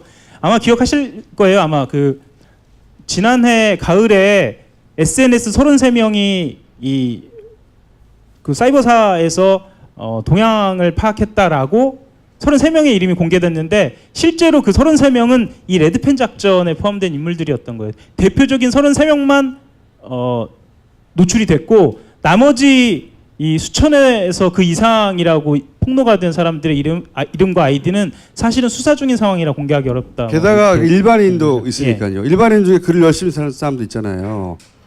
그래서 나는 글을 안 써. 어디에 가도 내 글이 없어. 아니 김어준한테 뭘 제보하겠다는 사람이나 김어준한테 욕하겠다는 사람들이 저한테 너무 물어보는데 그냥 공개적으로 쓰시면 돼요. 저한테 물어보지 말고. 웬만하면 다 글을 쓰잖아요. 자기 그 SNS 그 블로그 있고 페이스북 있고 다 있잖아요. 그것도 굉장히 신경 쓰이거든요. 밑에 가서 그렇게 하면 더욱 예를 들어서 용민이 정도로 자기 팔로워가 많고 자기 지지자가 많으면 그나마 그 사람들끼리 싸워서 해결이 돼요. 그런데 그게 아니라 일반인은 덤비면 죽어요. 그냥 스트레스 받아가지고 그렇게 하려고 하는 거죠. 그렇죠. 예. 실제로 그렇게 하다가 포기한 분들의 제보도 오긴 왔어요. 그리고 사실은 이제 이렇게 보도가 나오면 사이버사에서 아차 할 것 같은데 꼭 그렇지는 않아요. 왜냐하면 본인들은 그러니까 예를 들면 댓글을 달았다라거나 이 리스트를 관리했다라는 것 자체가 공개되면 그거 자체로의 어떤 공포나 정말 그랬어라고 이야기하면서 온라인 여론에 대한 불신이 생기거든요. 그것조차도 본인들은 감안을 하고 있다라는 거예요. 그러니까 굉장히 소득으로 여기고 있다. 네, 그럼요. 그러니까 이 사람들을 만만하게 봐서는 안 되는 게 사이버사나 아니면 국정원이 이런 댓글 작업을 들켜서 이 사람들이 좌절하거나 이 사람들이 이제 절대 다른 일을 하지 않겠다? 아닙니다. 이런 상황까지 다 감안하고 이런 상황을 예견하고 다음 스텝까지 준비를 하고 있었다는 그래서 예를 들어서 인기 그렇죠. 있는 예. 커뮤니티가 예를 들어서 뭐 문재인 대통령을 좋아하는 사람들이 많이 모여 있는 커뮤니티가 있다고 칩시다. 이렇게 해서 이제 폭파로 들어가는 거죠. 그래서 그 커뮤니티가 사람들이 이용자가 줄어들었다. 좋아 그러면 자기들은 얘네들은 올라오는 글들에 대해서 성과지. 예. 그리고 이런 것도 있어요. 주진우가 글을 쓰지 않더라도 예를 들어서 주진우에 대해서 누군가 게시물로 칭찬을 해요. 칭찬하는 글이 좀 많이 나와요. 주기적으로 좀. 그러면 뜬금없이 등장해가지고 주진우를 까기 시작해요. 어떤 놈들이. 이게 레벨링을 하는 거거든요. 아, 이 새끼가 계속 인기가 가고 죽여줘. 응? 걔네들이 기본적으로 준비해놓은 논리 프레임들이 다 준비가 돼 있어요. 그거는 똑같이 반복합니다. 그거 가지고. 새로 생산해내는 게 아니고 똑같이 반복해가지고 사실이 아니어도 상관없어요. 주진우 조금 올라가고 있냐? 빡 때려. 그렇게 커뮤니티는 철저하게 관리된다. 지금도. 사이버 사령부도 그렇고 국정원의 심리전단 잘 생각해 보세요. 국정원의 직원이 된다. 국정원의 최고 정보기관의 요원이지 않습니까? CIA, MI6 뭐 이런 데잖아요. 근데 거기에서 댓글 다는 일을 했으면 얼마나 이게 비참해. 야, 거기 가서 댓글 달려고 그렇게 어렵게 들어갔냐 이렇게 우리들은 이렇게 생각하잖아요. 김하영 거기 가서 댓글 달라고 얼마나 비굴했겠 그렇게 생각하잖아요. 정말 편한 일이고 그래서 선호부서였어요. 김하영은 결혼해서 잘 살아요. 잘 살아요. 그리고는 그새 결혼했어요? 그리고 이 온라인 일은 그냥 그새인지 아니지 네가 어떻게 알아? 온라인 일은 자기가 한 일이 기록에 남고 그리고 자기가 얼마만큼 했다고 성과를 보이기가 쉬워서 거기 가려고 다 선호했었어요. 여기도 마찬가지예요. 근데 궁금한 게 이 사이버사나 지금 국정원에서 이 짓을 한 놈들은 지금 뭐 감옥에 갔나요? 아니죠. 특히 사이버사 같은 경우에는 올해와 지난해 말에 구속되기 전까지는 구속된 사람이 거의 없었어요. 근데 정부가 바뀌고 나서 여기 이 작전대 대장이 구속된 게 정부가 바뀌고 나서요. 그러니까 우리가 생각하기에는 다 끝장났을 것 같은데 아니라는 거지. 그렇죠. 그러니까 국정원 댓글을 생각해 보면 원세훈 원장이 구속됐기 때문에 그리고 당시에 그 국정원 심리전단장을 비롯해서 그 조직원들이 구속이 됐기 때문에 사이버사도 그럴 거라고 생각을 하는데 사이버사는 조직이 그대로 있습니다. 그대로. 이 조직 그대로 있어요? 네, 조직 그대로 있어요. 근데 지금도 그럼 그 짓을 국정원도 하고 마찬가지예요. 봐야 되나요? 그러니까 이게 말이죠. 저는 이게 오랫동안 댓글들을 관찰해 왔으니까 정부가 바뀌고 나면 이 행위가 싹 없어지거나 줄어들 거라고 생각했어요. 눈에 띄게. 똑같거든요. 그러니까 지금도 그 짓을 하고 있어요? 똑같이 해요. 똑같이 하는데 그러면 대통령의 직속기관인 국정원이 이를 똑같이 대통령 반환 이런 작업은 다 항상 보수의 관점에서 진보를 까는 것만 있지 반대는 없어요, 조직이. 그런데 그 국정은 여전히 이 짓을 한단 말이에요. 대통령의 직속기관이 대통령을 까는. 이해가 안 가잖아요. 누가 하는지는 모르겠는데 명백하게 하고 있어요. 제가 말할 수 있는 건 하고 있다. 그러니까 이렇게 논리를 세우는 경우가 많아요. 어떻게 하냐면 보수 정권에서는 정말 정권에 충성을 다하는 거고 정권이 바뀌고 나면 우국 충정의 차원에서 하는 거고. 아니 이 씨부랄 놈들을 어떻게 가만둬요? 나 다 작을 내야지 이 씹새끼들. 어? 아니 존만한 새끼들 가만두면 어떻게 이게? 아이 씹새끼를 폭발시켜버려야지 개새끼들. 아니 그러니까 이게 갑자기 흥분하고 그래. 옆에서 들으니까 정말. 저기 근데 사이버 사령부 아이 씨부랄 놈들이 진짜. 어디서 하는지 모르겠어. 어디서? 야, 너 하고 있어 근데. 너 얘가 지금 반응이 가장 좋은 거야 지금. 그러니까 아니, 귀에다 대고 하니까 너무 리얼하네요. 그건 잘하는 거야. 아니 우리 월급 받고 지금 씨부랄 지금 아니 개정원이라고 있다는 게. 국정원 안에서 하고 있다고 말할 수 단정할 수는 없어. 예, 그렇게 얘기할 수는 하지만 없죠. 예. 그 패턴 그대로 하고 있다. 그건 명백해요. 자, 왜냐면 내가 관찰한 10년 동안 변한 게 없으니까 지금도. 사이버 사령부에서 사령부 여기 장하고 530단 장 정도 구속됐지. 그렇죠. 예. 나머지는 다 그대로 있어요.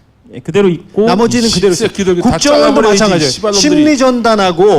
심리전단하고 국정원장이 구속됐지. 그때 차장들이나 그 국장들 다 그대로 있어요. 그래놓고 얘네들 논리가 뭐냐면 위에서 시켰는데 시킨 거 한 게 무슨 죄냐, 무슨 잘못이냐 이렇게 하고. 너 이 씨발 금요일날 밤 10시에 나와 이 씹새끼들. 현피한 것도 이 개새끼들. 이 씨발 새끼들.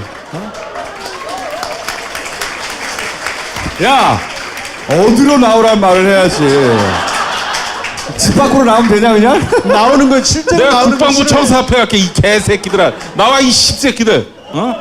근데 지금 국방부 장관 뭐 어떻게 들으실지 모르겠지만 지금 현 국방부 장관이 이 여기에 개혁 작업, 청산 작업에 대해서 좀 미온적이에요. 우리 국정원장도 마찬가지예요. 조직의 청산 그 개혁 작업에 대해서 되게 미온적이에요. 그래도 국정원은 검찰이 댓글 수사를 예전에 하다가 말았던 예전에 하다가 캐비넷에 넣어둔 자료들이 있어서 이만큼 갔는데 지금 국정원에서도 계속 자료를 안 내놓고 있고 이 국방부도 마찬가지예요. 이런 일을 했어요. 이런 일을 했는데 이걸 놔둬서 되겠어요? 그래서 최근에 그 당시 2013년도에 수사를 했던 수사 책임자들을 구속시켰고 최근에 예, 이번 주에 지난주입니다. 예, 지난주, 이번 주에 며칠 지난주. 전이고요. 네. 네, 며칠 전에 그렇죠. 이번 주 지난주 걸쳐서 구속이 됐고 그게 명백하게 축소 수사였다라는 게 밝혀지고 있고요. 실제로 아까도 말씀드렸지만 이 정보대에 말고 이 작전부대에 있었던 이 여기 부대장이 사실 핵심적인 인물이었는데 이 부대장도 최근 들어서 구속이 됐습니다. 그래서 이제서야 좀 성과가 좀 나고 있는 아유, 그지로 만들어버려야 돼. 이 씹새끼들 진짜 아주 다 패가망신을 내서 3대가 그냥 사이버사 530단 여기 이 직원을 뽑으려고 특채를 하려고 고려대학교에서 과를 만들었잖아요.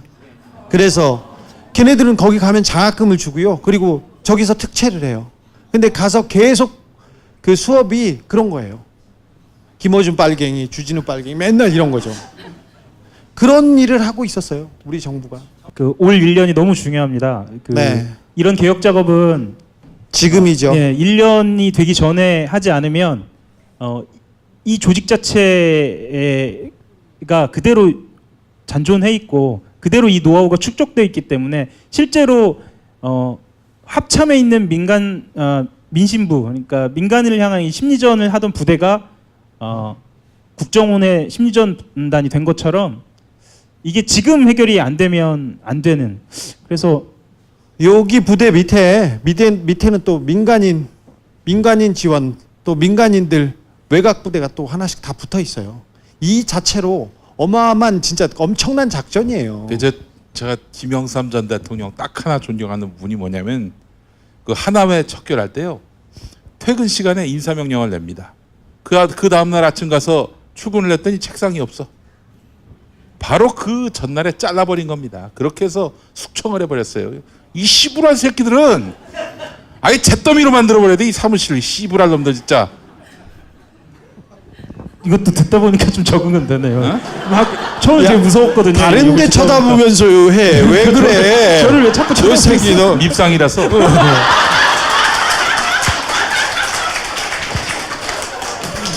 아니에요. 저 오해해요. 아니에요.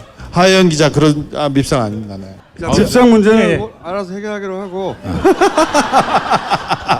죽든 살든 알아서 해결하기로 하고 더 할 거 있어 밉상? 아니고요. 할 건 더 없는데 사실은 아니 하영 기자가 예. 한 가지는 제가 말씀드릴 수 있어요. 많은 오해를 받고 있지만 알아서 해결해 네가. 그게 중요한 건 아니고 사이버 사만이 아니에요. 지금 이런 상황이. 그래서 후속 보도가 있을 거거든요. 무슨 보도? 예. 국정원 쪽으로도? 예, 그래서 사실은 지지난주 연재욱으로 시작했고 그다음에 이제 사이버사 레드펜이 나왔고 연속된 보도가 나올 다음은 뭐야? 것이어서 군 사이버사의 정치 개입 진짜 중요한 문제입니다. 네. 그 다음이 진짜 뭐야? 중요한 문제입니다. 그 다음 국정원 쪽 국가의 근간을 해치는 문제입니다. 국정원이야 다음은? 국정원은 아니고 저기 주요한 기관 중에 사정기관 중에 사정기관 중에? 예. 어쨌든 네. 레드펜 작전은 말이죠. 실제 커뮤니티 활동을 혹은 뭐 그 SNS 활동을 하는 개인들에게는 굉장히 지대한 영향을 미치는 작전이에요. 그리고 유명한 배우 있잖아. 저 누구야? 김규리 씨? 김규리 씨 같은 경우에 이런 거에 당한 거거든요. 개인이 당할 수가 없어요. 그 사람의 정신을 무너뜨리려고 하는 작업이니까. 네. 끝까지 쫓아다니면서 언제 자살할 거냐고 계속 물어봤던. 사람의 영혼을 파괴시키려고 하는 작업이고 김규리 씨는 더더욱 유명하니까 더 많이 몰려갔고 그거보다 급수는 떨어지지만 커뮤니티 이용자들 중에 글을 잘 쓰거나 뭐 이렇게 요런 전파력이 있다거나 뭐 이런 사람들 타게 되는 거예요. 주진우는 밥이고 계속. 너무 괴로워요. 그러니까 웃어넘기는 이 멘탈 이렇게 아주 강한 사람들 말고는 보통의 사람들은 그런 댓글이 달리면 무너져요. 견디지를 못하거든요. 네. 그래서 아주 치사하고 아주 이 비극적인, 그러니까 한마디로 말해서 온라인상에서 군이 온라인상에서 총질을 민간에다 대고 한 거나 다름없는 사건이어서 총 한 방이면 계속 죽지. 이건 총이 그렇죠. 아니고 막 계속 찌르는 겁니다. 사람을. 죽기 앞으로도- 직전까지 계속. 아니 왜 우리 군이 우리 국민들하고 싸워야 되냐고. 왜 우리 군이 총질을 근데 이거 광주 학살 때하고 똑같은 패턴이에요. 사이버만 그러니까 사이버 사령부만 이게 아니고 이 원조는 국정일 거라고 난 100% 확신하고 작전명이 아직 안 나왔을 뿐 당연히 있다고 봅니다. 당연히. 왜냐면 내가 사이버사 생기기 이전부터 이런 짓은 봐왔거든. 이 최상부 책임자가 이명박이죠? 그러니까 이게 해당되는 모든 시기에 걸쳐서 그러니까 시작부터 이명박 대통령이 있어요. 네. 그리고 김관진 장관이 있고 우리가 사실 알기 어려운 이름들이었는데 외울 수밖에 없었던 떠올려지는 이름들이 다 지금 이 작전에 해당돼 있습니다. 아이 씨발 새끼 진짜. 씨발 새끼 진짜. 이명박 씹새끼 진짜. 이명박 씹새끼. 족 같은 새끼 아닙니까? 이게. 제가 사과라도 해야 할 것 같은데 자꾸 저를 보면서 왜 말씀하세요. 이명박 대통령이야? 개새끼지. 시부란 새끼. 하여튼 이 사실을 알고 나면 많은 의문이 풀려요. 커뮤니티에서 그래서 그랬구나. 그 작전이에요 다. 작전이고 그렇게 당하신 분들도 많을 거예요. 밉상에게 이번에는 제보를 좀 해주세요. 밉상이지만. 크고 중요한 문제입니다. 이 문제. 나도 이렇게 당했다. 그 사례가 많이 쌓이면 또 하나의 카테고리가 나오거든요. 이런 유형 저런 유형. 이게 틀림없이 나를 스토킹한 거였구나. 예? 물론 땅 가지고 싸울 수도 있잖아요. 그런 건 하지 말고 재산 분쟁이 일어났다든가 자기들끼리 감정 싸움이 커뮤니티 내에서 일어났다 그런 거 말고 정치적 이슈를 가지고 끊임없이 이 스토킹을 하고 또 뜬금없이 튀어나와서 이상한 글을 쓰고 뜬금없이 물타기를 하고 뭐 어떤 주제만 나왔다 하면 혹은 뭐 예를 들어서 김용민, 주진우, 김어준 혹은 뭐 이런 걔네들이 주요 타겟으로 하는 인물이 이슈로 등장했다고 하면 여금없이 나타나가지고 댓글을 달하는 경우가 반드시 모든 커뮤니티에 있을 거예요. 대형 커뮤니티에는. 오늘 밉상이 준비한 건 여기까지예요. 예. 제가 금요일에 현피 뜨자고 한 말 농담 아닙니다. 예. 이게 토요일 날 업데이트 되죠?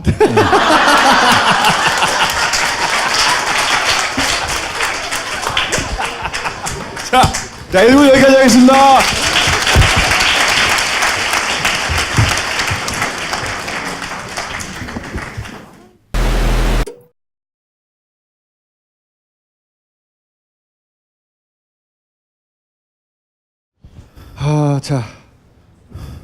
자, 오늘 형량 예산 들어가 보겠습니다. 이정열 전 판사님 모시겠습니다. 아이고.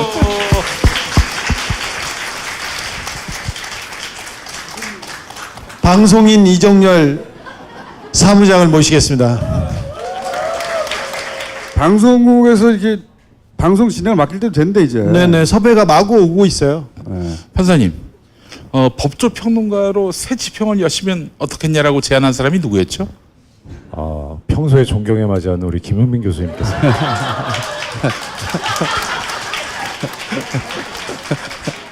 자, 오늘은 이제 아무도 하지 않는 그걸 꼭 해둬야 하는 각각 형량 계산 전문가 모시고 자세하게 산수해 보겠습니다. 자, 가볼까요? 네. 일단 차근차근 좀 말씀을 드리긴 하겠는데요. 미리 당부드리고 싶은 말씀은 실망을 하지 않으셨으면 좋겠습니다. 사형이 없습니다. 그러니까 그 점에 대해서는 좀 실망하지 마시고, 존경하는 주진우 기자님께서 이 MB의 주요 혐의라고 하면서 5가지를 항상 말씀하시는 게 있습니다. 예. 그것을 가지고 시작을 해보겠습니다. 먼저 이게 지금 공직선거법의 규정이 있는데요. 선거에 관여를 한 거죠. 선거에 관여를 했는데 공무원은 선거에 관여할 수 없습니다. 85조 1항에 나와 있습니다. 지위를 이용해서 선거운동을 할 수 없다 이렇게 돼 있어요. 그리고 이것을 위반하는 경우에는 5년 이하의 징역에 처하게 돼 있습니다. 5년 이하의 징역. 왜 이렇게 적죠? 형량이? 예, 계속 나옵니다만은 우리나라 형사법의 특징 중에 하나가 공무원의 범죄는 상당히 관대합니다. 상당히 관대합니다. 그러니까 그걸 염두에 두셨으면 좋겠고요. 그 다음에 군인과 공범이 돼서 정치 관여를 했기 때문에, 그러니까 본인은 개인적으로는 정치 관여를 할 수 있죠. 왜냐하면 정무직 공무원이니까. 근데 군인과 공모하는 경우는 군형법 위반이 될 수 있습니다. 그런데 이게 좀 형이 무지하게 약하죠. 2년 이하의 금고. 군형법 위반. 2년 예. 이하밖에 안 나요. 아까 5년 이하하고 2년 이하 합쳐서 7년 이하로 될 수 있습니다. 아니 5년. 이런 경우에 나중에 이제 말씀드리겠습니다만, 법률상 경합범이라 그래가지고 죄가 하나가 아니고 여러 개인 경우에는 가장 제일 중한 죄의 2분의 1까지 가중할 수 있습니다. 그러니까 단순 계산하면 7년 6개월이죠. 근데 지금 교수님 말씀하신 대로 합치면 7년. 그러니까 두 개를 합쳐도 7년인데 7년 6개월이면 좀 이상하잖아요. 그러니까 원칙은 2분의 1 가중할 수 있으나 합친 거를 넘어가진 못합니다. 그래서 요 두 개만 합치면 7년입니다. 군형법에 군인의 정치 개입인데, 군인의 그렇죠. 대선 개입인데 엄청나게 형량이 작네요. 작죠. 법을 바꿨으면 좋겠는데 그 딴 거 다 듣고 금고에 처한다를 금고에 가둔다. 어떨까? 딱 좋네요. 딱 좋아. 아니면 금고로 친다. 금고로 친다. 예. 또 특활비 상납. 뇌물이죠, 뇌물. 뇌물이 워낙 횡행하다 보니까 액수에 따라서 구분해 놨습니다. 1억 원이 넘는 경우에는 무기 10년 이상. 일단 요거로만으로도 무기가 가능하다는 거네요. 예. 그 2항이 좋아요. 그 죄에 정한 형의 수뢰액, 받은 뇌물의 2배 이상 5배 이하의 벌금을 병과한다 함께 부과할 수 있다는 겁니다. 좋댔네, 좋댔어. 예, 그 다음에 특활비 관련해서 이거는 국정원의 돈을 갖다 쓴 거잖아요. 예. 그러니까 국고를 손실시킨 그렇죠. 죄가 국고 있습니다. 손실죄가 쓰지 않습니까? 예. 5억 이상인 경우에는 무기 5년 또는 이상. 5년. 5년 이상이에요. 이하가 아니라 무조건 5년 이상이야. 이상. 그러니까 여기서 지금 비교해 보시면 뇌물이 더 센 거죠. 그죠? 무기는 똑같은데 최하한이 뇌물은 10년이었는데 이거는 5년입니다. 그럼 또 뭐가 있느냐? 특활비를 받아다가 지가 엄한데 먹었을 썼죠. 경우. 횡령죄가 됩니다. 맨 밑에 보시면 업무상 횡령죄가 있죠. 이것도 액수가 많으면 특정 경제범죄 가중처벌 등에 관한 법률에 의해서 형이 올라갑니다. 이득액이 50억 원 이상이면 무기 또는 5년 이상입니다. 그러면 지금 여기까지만 정리해 보면 뭐 있죠? 공직선거법 5년 이하, 군형법 2년 이하, 그다음에 뇌물 무기 10년 이상, 그다음에 국고손실 무기 5년 이상, 그다음에 헷갈려 씨. 저기 한 번 더. 업무상 횡령 무기 5년 이상. 네. 벌써 무기 3개 나왔어요. 무기 3개 받고 시작합니다. 일단. 3번 더 태어나면 되겠네. 사형이 없다. 롯데월드 특혜 관련해서 지금 상정 가능한 거는 활주로를 바꿔버렸잖아요. 공군의 의사를 무시하고 의견을 묵살하고, 그래서 자신의 지위를 이용해서 의무 없는 일을 행하게 한답니다. 이 경우에 직권남용죄가 돼서 5년 이하의 징역. 근데 이 롯데월드 수사가 잘 돼서 예. 롯데월드 수사가 잘 돼서 뇌물로 엮였을 경우 그렇죠. 무기 10년 이상. 뇌물일 경우. 뇌물을 준 사람이 다르기 때문에 별도의 범죄가 됩니다. 여기까지는 뇌물 4개, 뇌물이 한다. 무기 4개.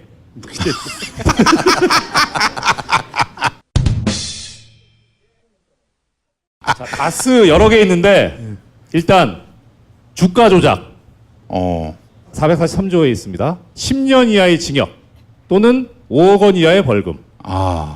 그렇게 안 높죠. 그러니까 1,000억대 주가 조작이어도 10년 이하의 징역이다. 예. 다만 위반 행위로 얻은 이익이나 피한 손실액의 3배에 해당하는 금액이 5억 원을 초과하는 경우에는 3배까지 벌금. 그러니까 그럼 1,000억대 피해를 줬으면 3천억 손실액을 보상해야 된다. 그렇죠. 그거 좋네. 이거 좋네요. 그럼 판사가 결정하는 겁니까? 그거는? 그렇죠. 예. 주가 조작을 해서 그래서 시세 차익을 50억 원 이상 먹었다. 무기 5년 이상. 무기도 하고 3천억 벌금도 내고. 예, 그렇죠. 그다음에 무기가 5개야. 그럼 아까 그리고 여기서는요. BBK 투자금 회수할 때 그 대통령으로 공권력을 썼다. 이거는 강요해가지고 예, 폭행이나 협박을 가해서 돈을 뜯은 거죠. 네. 이게 법률상 공갈죄에 해당합니다. 네. 감옥에 있는 사람은 공갈 쳐서 돈을 뺏어간 거네. 그렇죠. 3조에 보면 공갈죄를 범해서 이득액이 공갈로 인한 이득액이 50억 원 이상이면 무기 또는 5년 이상입니다. 아까 생각보다 이 다스 부분에 지금 적어놓은 게 별로 없잖아요. 이게 앞에 거랑 다 연관이 있습니다. 직권남용도 연관이 있고 그다음에 네. 다스 비자금 저건 또 횡령하고 연관이 있습니다. 네. 업무상 횡령 120억 아까 얼마였죠? 무기 5년 이상. 예. 조세 포탈 납부하지 않은 세액이 연간 10억 원 이상이면 무기 또는 5년 이상입니다. 사실 제가 판사 생활하면서 제일 세게 때려본 형이 징역 12년이거든요. 이게 무기징역이요 없어요. 거의 본 적이 없어요. 우리 지금 여기서 그만큼 이명박이 계속 무기가 나와서 그렇지 이거 그만큼 위대한 사람인 거예요. 위대하신 분이에요. 예. 지금 10개 되겠는데요, 무기만. 네. 그 10개 중에 한 10분의 1만 해서 무기로. 예, 그러니까 그거 계산하는 거 좀 있으면 나올 겁니다. 그러니까 지금 제일 센 게 뇌물입니다. 무기 또는 10년 이상. 자, 그러면 이렇게 지금 우수수 있는데 이건 그럼 어떻게 처음에 결정하느냐? 조금 전에 보신 거는 법에 얼마 이렇게 적어놨잖아요. 이거를 법에서 정한 형이라 그래서 법정형이라고 합니다. 그런데 실제 이 법정형대로 선고가 되는 게 아니고 실제 선고되는 거는 법률상 선고형이라고 합니다. 실제 선고되는 형량. 그 중간에 뭐가 있냐면 예를 들어서 징역을 살고 나온 지 얼마 안 됐는데 또 범죄를 저질렀다 하면 누범이라 그래서 2배를 올립니다. 이렇게 해가지고 이런 중간에 이제 계산 과정을 거쳐가지고 나오는 형의 범위가 있습니다. 그걸 처단형이라고 하는데 처단형과 관련해서 지금 생각해야 되는 게 뭐냐면 지금 여러 개잖아요, 혐의가. 이 상습범인데다가 너무 많은 범죄를 저질렀잖아요. 벌써 전과 14범. 그렇죠. 가장 중한 죄의 정한 형이 사형이나 무기징역 또는 무기근거인 때는 그걸로 한다. 이렇게 돼 있습니다. 최고가 무기징역이면 그냥 무기징역에 몰아버리는 겁니다. 벌금은 어때요? 벌금은 어떻게 합니까? 벌금은 다액의 2분의 1까지 가중이잖아요. 그러니까 제일 많은 거에서 2분의 1까지 하는 겁니다. 자, 그러면은 계산해봐야죠. 계산. 우리나라 양형위원회에서 만들어 놓은 각각의 범죄별 양형 기준입니다. 예. 제일 센 게 뇌물이었죠. 무기 10년 이상. 그러니까 뇌물죄를 기준으로 보겠습니다. 먼저 뇌물에 있어서 액수를 기준으로 갖고 6개로 단계를 나눠놨어요. 양형위원회에서. 근데 보나마나죠? 5억 원 이상. 5억 원 이상 뇌물인 경우에 기본적으로 양형위원회에서 권고하는 형은 9년에서 12년 사이입니다. 깎아야 될 요소가 있을 때는 7년에서 10년 사이, 올려야 될 사유가 있을 때는 11년 이상 또는 무기징역까지 가능하다 이렇게 하고 있습니다. 가중 요소, 감경 요소, 올려칠 만한 사유가 뭐가 있고 깎을 만한 사유가 뭐가 있는지 따져보죠. 깎을 거. 가담 정도 및 실제 이득에게 극히 경명 아니죠? 예. 예. 공무원 또는 중재인이 될 자인 경우 아니죠? 될 자가 아니니까. 이니까. 예. 요구 약속에 그친 경우 받지는 않은 경우라는 겁니다. 아니죠? 예. 해당 없고. 농화자 아니고 수사 개시 전 뇌물 반환 그랬을 리가 없고. 심신미약 전혀 아니고. 절대 아닙니다. 절대 아니에요. 심신초강 이건 없나요? 예. 자수 또는 내부 비리 고발. 택도 없는 소리죠, 이거. 네. 예. 그 특가법 4조의 준공무원 이건 뭐냐면 은행, 공기업, 공무원이 아니거든요. 예. 근데 이런 뇌물 같은 경우는 공무원으로 본다 이렇게 돼 있어요. 근데 이것도 해당 사항 없죠. 진지한 반성. 그 밑에 형사처벌 전력 많음. 예. 자, 그러면 보시다시피 감경 요소는 없다. 전혀 없다. 가중 요소 봅시다. 있나? 예. 술에 관련 부정처사. 있었죠. 뇌물 받고 나쁜 짓 한 거. 해줬죠. 롯데월드도 해주고. 적극적 요구. 맞죠? 예. 피지휘자에 대한 교사. 맞죠. 맞죠? 직권남용 딱 떨어지죠. 교사 정도. 누범은 실형 받고 3년 출소한 지 3년 안에 범죄를 저지른 경우라 요거는 없어요. 2년 이상 빠져나가요. 장기간의 뇌물 수수. 맞습니다. 맞죠? 네. 5년 동안. 업무 관련성이 높은 경우. 매우 높습니다. 무지하게 높죠? 예. 3급 이상 공무원. 맞죠? 대통령이니까. 예. 누범에 해당하지 않은 동종 청과 및 동종 징계 전력. 많죠? 자, 그럼 여기서 전체적으로 보면 가중 요소가 하나, 둘, 셋, 넷, 다섯, 여섯, 일곱, 여덟 개인데 7개가 있어요. 그죠? 이러기도 쉽지 않아요, 사실. 일단 무조건 11년 이상 일단 무기네. 11년 이상. 그죠? 예. 가중 요소가 많습니다. 가중 요소가 없어요. 어떻게 그럼 계산하느냐? 27페이지의 4번. 3개 이상의 다수범인 경우에는 기본 범죄의 형량 범위 상한. 기본 범죄가 뇌물이잖아요. 제일 세니까. 뇌물죄가 정한 형의 상한에 다른 범죄 중에서 상한이 가장 높은 범위의 2분의 1. 다른 범죄에서 상한이 높은 범죄 뭐 있었습니까? 무기가 무지하게 많았죠. 그런데 이런 요소가 있습니다. 상한이 25년을 초과하면 무기징역을 선택할 수 있다. 판사님, 최근에 무기징역은 무기징역이라고 이렇게 선고하지 않고 몇십 년 이렇게 그게 50년까지만 가능합니다. 50년까지. 우리나라 법은. 네. 우리나라에서 50년까지는 그런데 이명박은 무기징역보다는 숫자로 말해줬으면 좋겠어요. 저도 그게 좋을 것 같아요. 예. 예. 173년 뭐 이런 거 근데 있잖아요. 그게 아니에요. 그게 법적으로 아니에요. 불가능해요. 해봐야 50년. 50년이라니까요. 예. 그게 마음에 안 들어. 구형 미국은 200년, 300년 이런 것도 나오잖아요. 저 검사들하고 얘기가 나왔을 때 처음에 이거 몇 번 얘기해봤거든요. 그런데 구형 얘기 나왔을 때 처음에는 뭐 7년 정도 가능합니다 그랬는데 조금 수사하다가 17년 가능합니다 그러다가 40년까지 갔었어요. 사실 원래 좀 재밌게 하려면 이런 거 해가지고 어느 범위에 들어올까요? 그래서 문제를 내드려야 마땅한데 하다 보니까 워낙 너무 무의미해진 거예요. 그러니까 워낙 훌륭하셔가지고. 오늘은 그럼 이걸 한번 해주세요. 뭐냐면 최저형으로 만약에 법정에서 나올 경우 했을 때 예상치의 그 이명박 선고 1심 그리고 아마도 여러 가지 감안할 때 현실적으로는 이 정도가 나올 것이다. 지금까지 나온 것만 봤을 때 그거 두 번째. 세 번째는 판사님이 보시기에 그걸 다 합치면 이 정도 될 것이다. 숫자의 합은. 그게 실제 이렇게 되어야 마땅한다는 숫자. 이 세 가지를 좀 제시해 주세요. 맨 끝에 거는 너무 뻔하잖아요. 무기? 다 아시잖아요. 무기징역이죠 뭐. 그거를 예. 그러니까 50년 제한 두지말고 다 더하면 몇 년까지 나가요? 다 더하면요? 네. 안 해봤는데.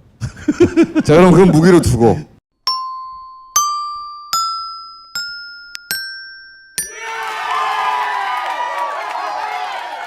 최저치하고 예상치는 얼마 정도 되는지.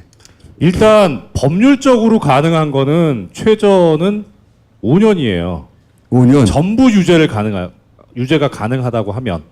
예, 왜냐하면 장량감경이라 그래가지고 판사가 재량으로 하한 제일 낮은 거에 절반까지 깎을 수 있어요. 근데 지금 아까 제일 센 게 10년이었잖아요. 네. 뇌물이 10년 이상이잖아요. 그러니까 절반을 깎으면 5년 이상이 되잖아요. 아하. 그게 최하한이에요. 아하. 다 들어가서 다 유죄가 되더라도 예. 만약에 깎고 그리고 최대한 봐주고 이상한 판사가 이상하게 만들고 해가지고 최저로 만들면 5년이 가능하다. 이거는 가능할 수 있어요. 자수를 하게 되면 또 절반을 깎을 수 있거든요. 그런 일은 절대로 일어날 리가 없기 때문에. 예. 그러니까 만약에 한다면, 그러니까 지금 깎을 수 있는 사유가 세 가지인데 하나는 재량으로 판사가 깎는 경우, 그 다음에 심신미약인 경우, 그 다음에 자수하는 경우, 그 다음에 미수. 근데 미수는 지금 전혀 해당이 없으니까. 미수. 예, 일단은 자수를 하게 되면 절반. 용민아 자수하라고 해라. 자수하라. 뇌물을 자수한다면 2년 6개월까지는 가능합니다. 예상되는 형량은 얼마라고 보십니까? 사실 무기징역 선고하기가 그렇게 어렵잖아요. 예, 녹록한 상황은 아니에요. 그러니까 이게 전부 다 유죄가 되면서 정말 국민적인 공분이 일어나야 되는데 이 케이스를 놓고 봤을 때 제일 문제가 됐던 게 뭐냐면 노태우 재판이었어요. 그때 22년 6개월인가 나왔잖아요. 예. 이 사람 사형은 아닙니다. 예, 그때 왜 그런 형량이 나왔냐면 비교 대상이 있었어요. 전두환이라는. 그러니까 전두환을 사형하는데 노태우도 사형한다? 그거는 박정희나 전두환이 하는 짓이지 문민정부에서는 좀 그렇지 않냐라는 게 판사들 생각이었던 그런 거예요. 걸 왜 그런 고려를 해요? 난 도저히 이해할 수 없네. 저도 그래요. 법대로 하면 되지. 시부라 해줘. 그래서 판사님 죄송합니다. 예. 잠깐. 시부랄. 네. 사실 제가 교수님 옆에 있지만 저도 만만치 않게 하는데 통촉하시고 안 돼요, 판사님. 예, 그러니까 그런 걸 감안하면 사실 무기징역이 쉽지는 않을 거예요. 그러므로 저는 25년을 넘기는 어렵지 않을까. 현실적으로 예, 20년 선이다. 예, 25년 많아야 25년. 야. 근데 이명박 나이가 77살인데 그 건강을 생각해 보면 좀 더 나와야 돼요. 그렇죠. 더 나와야 그러니까 된다. 한 거를 보면 그런데 지금 박근혜하고 비교를 해볼 필요는 있어요. 그러니까 박근혜 같은 경우에는 파면이 됐잖아요, 국민에게서. 그럼 그것만 놓고 봤을 때 이명박과 박근혜 중에 누가 더 나쁘겠습니까? 박근혜가 더 나쁘거든요. 일단 평가를 하기에는. 그러니까 박근혜가 과연 무기징역이 나올 것인가도 또 약간 좀 의문스러운 부분이 없지 않아 있는데 만약에 박근혜가 무기징역이 안 나온다. 설령 무기징역이 나온다 해도 그것보다 좀 떨어지는 MB한테 무기징역을 한다고는 그렇게 현실적이진 않을 것 같아요. 사법부 내에 이런 공식과 또는 뭐 형을 때리는 어떤 기준에 의해서 일반 국민들 생각하듯이 다 혐의가 인정되더라도 무기징역이 나올 가능성은 그렇게 높지 않다. 높아 보이지 않아요. 현실은 김용민이가 만약 이런 범죄 저지르면 어떻게 나옵니까? 무기징역 나오지 새끼야 너는. 교수형이야, 교수형. 아까 왜 금고에 넣는 형이 있었죠? 금고로 친 다음에 넣어. 금방 안 들어가니까. 벌금은 뭐 벌금은요, 맞아. 추가로. 그러니까요. 벌금이 사실 오히려 더 그 양반한테 치명적이죠. 예, 치명적일 뿐만 아니라 지금 특히 뇌물 같은 경우에는 이제 그 범죄 행위로 인한 수익을 몰수하는 특례법이 있어요. 옛날에는 뇌물에 해당하는 그 액수만 몰수하거나 추징할 수 있었는데 지금은 두세 배죠? 두 배에서. 지금은 그거를 종잣돈으로 해서 번 거, 까지 가져올 수 있거든요. 그러니까 그게 사실 크죠. 벌금은 벌금대로 하고, 난 범죄 수익은 범죄 수익대로 몰수하고. 그렇구나. 돈을 많이 찾아야 되는구나 그러면. 그렇죠. 최대한. 예. 예를 들어서 임기 중 혹은 뭐 공소시효가 살아있는 기간 동안에 해외에 꼬물쳐둔 돈이 있다. 그걸 내가 다 찾아올 수 있는 거네요? 조세 포탈이잖아요. 지금 제가 여기 안 쓴 게 뭐가 또 있냐면 외국환 관리법이 있습니다. 예. 그다음 또 하나가 대통령 기록물 관리법 위반. 예, 이번에 그것도 이번에 했지. 예. 그거 자백했잖아요, 그건 아예. 예. 예. 맞다. 예. 도로 갖다 놓으라고. 그 이거는 나 실수를 했다. 다시 해봐. 똑같아. 뭐 실수로 했다. 기침해봐. 기침.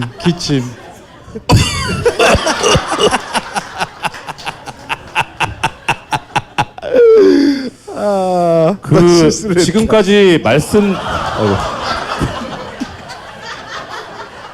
이게 지금 저기 김은 교수님께서 저 다른 걸 하신 게 아니라 더러워. 몸으로 보여주신 거예요. 이렇게 잘못 먹은 건 반드시 토해내야 된다. 실수를 했다. 야, 영민아 한 번 더 해줘.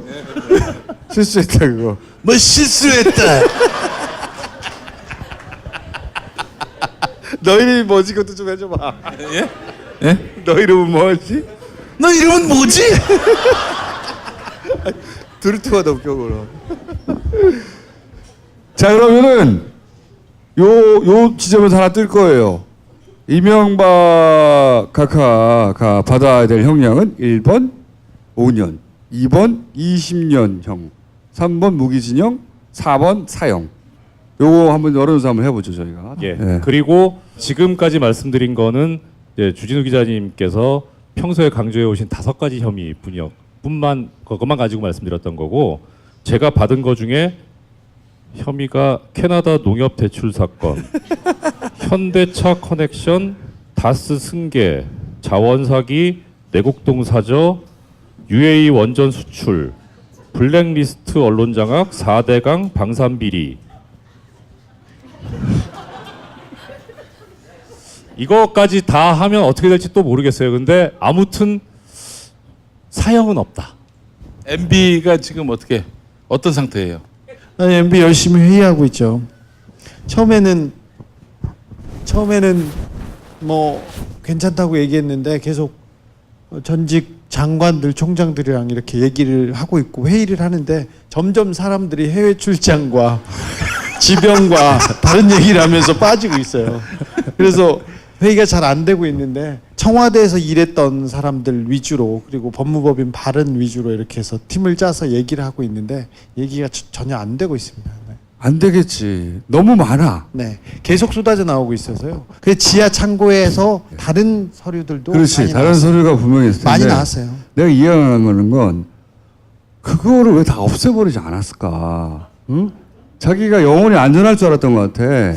그것도 있고 설마 여기까지 오겠느냐 이렇게 생각을 했고, 다스가 갑자기 이렇게 불이 붙어서 국민들이 이렇게 움직이기 시작하면서 수사가 빨리 돼서 다스 누구 겁니까? 여기 시작된 거 여기 다. 그래서 이 사람들이 타이밍을 놓쳤어요. 그래서 중간에 아니 여기까지 이렇게 손쓸 때까지 뭐 했냐 계속 그 내부에서 그런 얘기가 나왔어요. 굉장히 많은 혐의가 있는데 그 혐의들을 입증하는 건 모두가 다 쉽지 않은 일들이에요. 다 사이버 사령부도 가다가 막혔잖아요.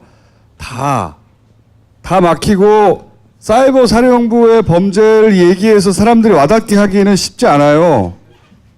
왜 이래 왔다 갔다 서로. 더면 더머야? 더면. 이게 쉽지가 않아서 이게 물 건너고 산 넘어서 나한테까지 오겠는가. 이 혐의는 많이 있으나 어느 것 하나 입증하기 어려울 것이다. 이렇게 생각했던 것 같아. 그렇죠. 예. 일단 처음에 나왔을 때는 국정원 댓글 얘기하고 그 다음에 군사이버사였지 않습니까? 이것도 댓글 작업이기 때문에 나는 모르는 일이다 이러면 될 저렇게 일이다. 하면 굳이 어떻게 기소를 하기도 어려워요. 사인을 했다. 야 열심히 한다고 해가지고 사인했다. 그래서 뭐 거기였는데 이 다스는 누구 겁니다로 길을 뚫은 거 이게. 다스는 돈 얘기잖아요. 그리고 국정원도 북한이 돈 얘기잖아요. 돈 얘기로 잡아야지. 근데 내가 이해가 안 가는 게 그거라 이거야. 다스가 누구 겁니까? 다시 시작했어. 그걸 묻는 순간 이 새끼들 이 창고 털어야지 이렇게 생각했어야 할 것 같은데 그걸 안 하게 난 비행기에서도 그렇고 그 다음 회의 때도 저 새끼들 그냥 놔뒀다고, 우리 그냥 놔뒀다고 내부에서 욕 많이 먹었어요. 아 그래요? 혹시 저 MB가 제 얘기도 했나요? 제 이름도? 거기까지는 잘 모르겠다. 응? 그 창고를 다 털어서 없애버리지 않았다는 게 나는 이해가 안 가. 우리 너무 무시한 것 같아가지고. 얼핏 제가 들은 바에 의하면 나빠. 이 사람들이 이해관계로 얽혀 있잖아요. 그러니까 뭐 의리나 뭐 이런 게 있는 게 아닌 사람들이라 그 사람들에 대한 자료라는 얘기를 좀 들었어요. 그러니까 뭐 김백준이든 뭐 김희중이든 이 사람들에 대한 자, 제가 LA 가서 김재수 총영사라고 다스의 돈을 김경준한테 받아오기 위해서 되게 열심히 뛰었지 않습니까? 근데 이명박 정부에서는 국정원 애들을 붙여서 뒷조사를 했어요. 그 김재수의 여자 관계를 따지고 그거를 사진 찍고 비디오를 찍어놨어요. 많이 있어요.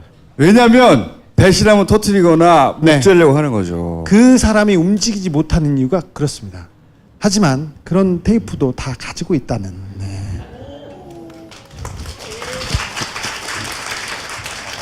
아니 그걸 왜 안 배웠을까? 난 그게 참 신기해. 난 좀 무시당한 것 같기도 하고. 좀 그렇기도 하네. 기분 나쁘네. 야 우리 9년 동안 기다리는데 너 잡으러 간다 했는데 도망을 안 가고 말이지 창고에다가. 아직도 압수수색할 곳이 몇 군데 남아 있어요. 저 다스 누구 겁니까? 누가 먼저 얘기하셨는지 박수 한번 부탁드립니다. 근데 처음에 다스 누구 겁니까 할 때 나랑 주진우 특히 나는 SNS를 안 하니까 주진우 욕 많이 먹었어요. 네. 네, 왜 사람들이 이 중요한 다른 적폐들이 있는데 말이야 사이버 사령부 이런 거 있는데 다 쓰고 털어봐야 아무것도 안 나온다고 막. 아니 그 댓글을 다는 사람들이 이명박 애들이거든. 댓글 부대 애들이거든요. 근데 거기에 생각 있는 분들도 동조해가지고 그래가지고 지네들 시설을 흐트러뜨린다면서 한풀이 한다 뭐 한다고 해가지고 여당 내에서도 그런 얘기가 있었어요. 네. 바보들 엄청 상처받았어요 저. 상처를 잘 받아. 매일 상처받아. 좋겠다 상처 안 받아서. 얼마 안 남았어 이제. 올림픽 끝나면 가십니다. 네. 준비 알려져 있어요. 다 그 됐어요. 올림픽 개막식에 MB를 초청한 이유는 뭐라고 보세요? 마지막 올림픽이잖아. 생애 마지막 올림픽. 예. 올까 안 올까? 나는 올 것 같은데요. 이게 고민할 거야. 가고 싶은 마음과 자기가 유치해서 이렇게 알리려고 내가 유치했다는 걸 알려서 이것이 여론에 도움이 되지 않을까 이런 마음 하나 하고 또 한쪽에서는 아니 이쪽 정부는 그 문재인 정부한테 왜 면죄부를 주냐고 정치보복 아니라고 하는 가시면 안 된다고 이렇게 머리를 굴려서 말리는 애들과 그걸로 지금 정확하게 싸우고 있어요. 그렇지 당연하지 지금 그대로 싸우고 있어요. 내 걔네들 마음을 다 알아. 네. 그대로 싸우고 있는데 지금 6대 4로 가야 된다는 게 지금 높아요. 저는 그렇게 해서 간다면은 바로 MB 집을 압수수색할 거라고 봅니다. 없는 사이에. 근데 나는 갈 거라고 봅니다. 예. 이명박의 이렇게 감정이입을 해보면 이명박은 자기가 누리는 것들 항상 단영하다고 생각하는 사람이거든요. 전직 대통령으로서 당연히 그런 예우를 받아야 되고 그러면 또 국민들이 자기를 또 바라보는 눈이 바뀔 거라는 저도 말이 안 되는. 걸어볼까요? 나온다 안 나온다? 그렇죠. 저는 아까 나온다고 했죠? 네, 나온다고 했습니다. 기억을 못해요 제가. 나온다고 걸겠습니다. 나오면서 압수수색한다. 이걸로 걸겠습니다. 예. 판사님. 저도 나온다 쪽에. 나온다 쪽에. 아베가 온다 그랬으니까. 아베가 온다. 뭐 살려줘. 뭐 살려줘. 진우 형은 어떻게 될 것 같아요? 저는 나온다고 생각해요. 나오는 게 맞다고 봐요. 네. 네. 그게 자기 살. 한 큐에 망하는 거죠 그러면. 네. 예. 나는 나왔으면 좋겠어. 나와가지고 너무 웃기는 장면 아니야? 거기 이병박이 또 있는 게 사람들 거야. 저 새끼 저기 어디 있어 저기요. 일반 국민들의 생각은 저 새끼 저기 나와 있지? 저 새끼 잡혀가야 되는데 이렇게 생각하는데 이병박은 보여줘야 한다. 자, 오늘 여기까지 하고요. 각하가 그렇다면 5년일까, 20몇 년일까, 무기일까, 혹은 사형을 받아야만 한다. 까지 투표 참여를 한번 해주시고. 자, 오늘 여기까지 하겠습니다. 감사합니다. 고맙습니다.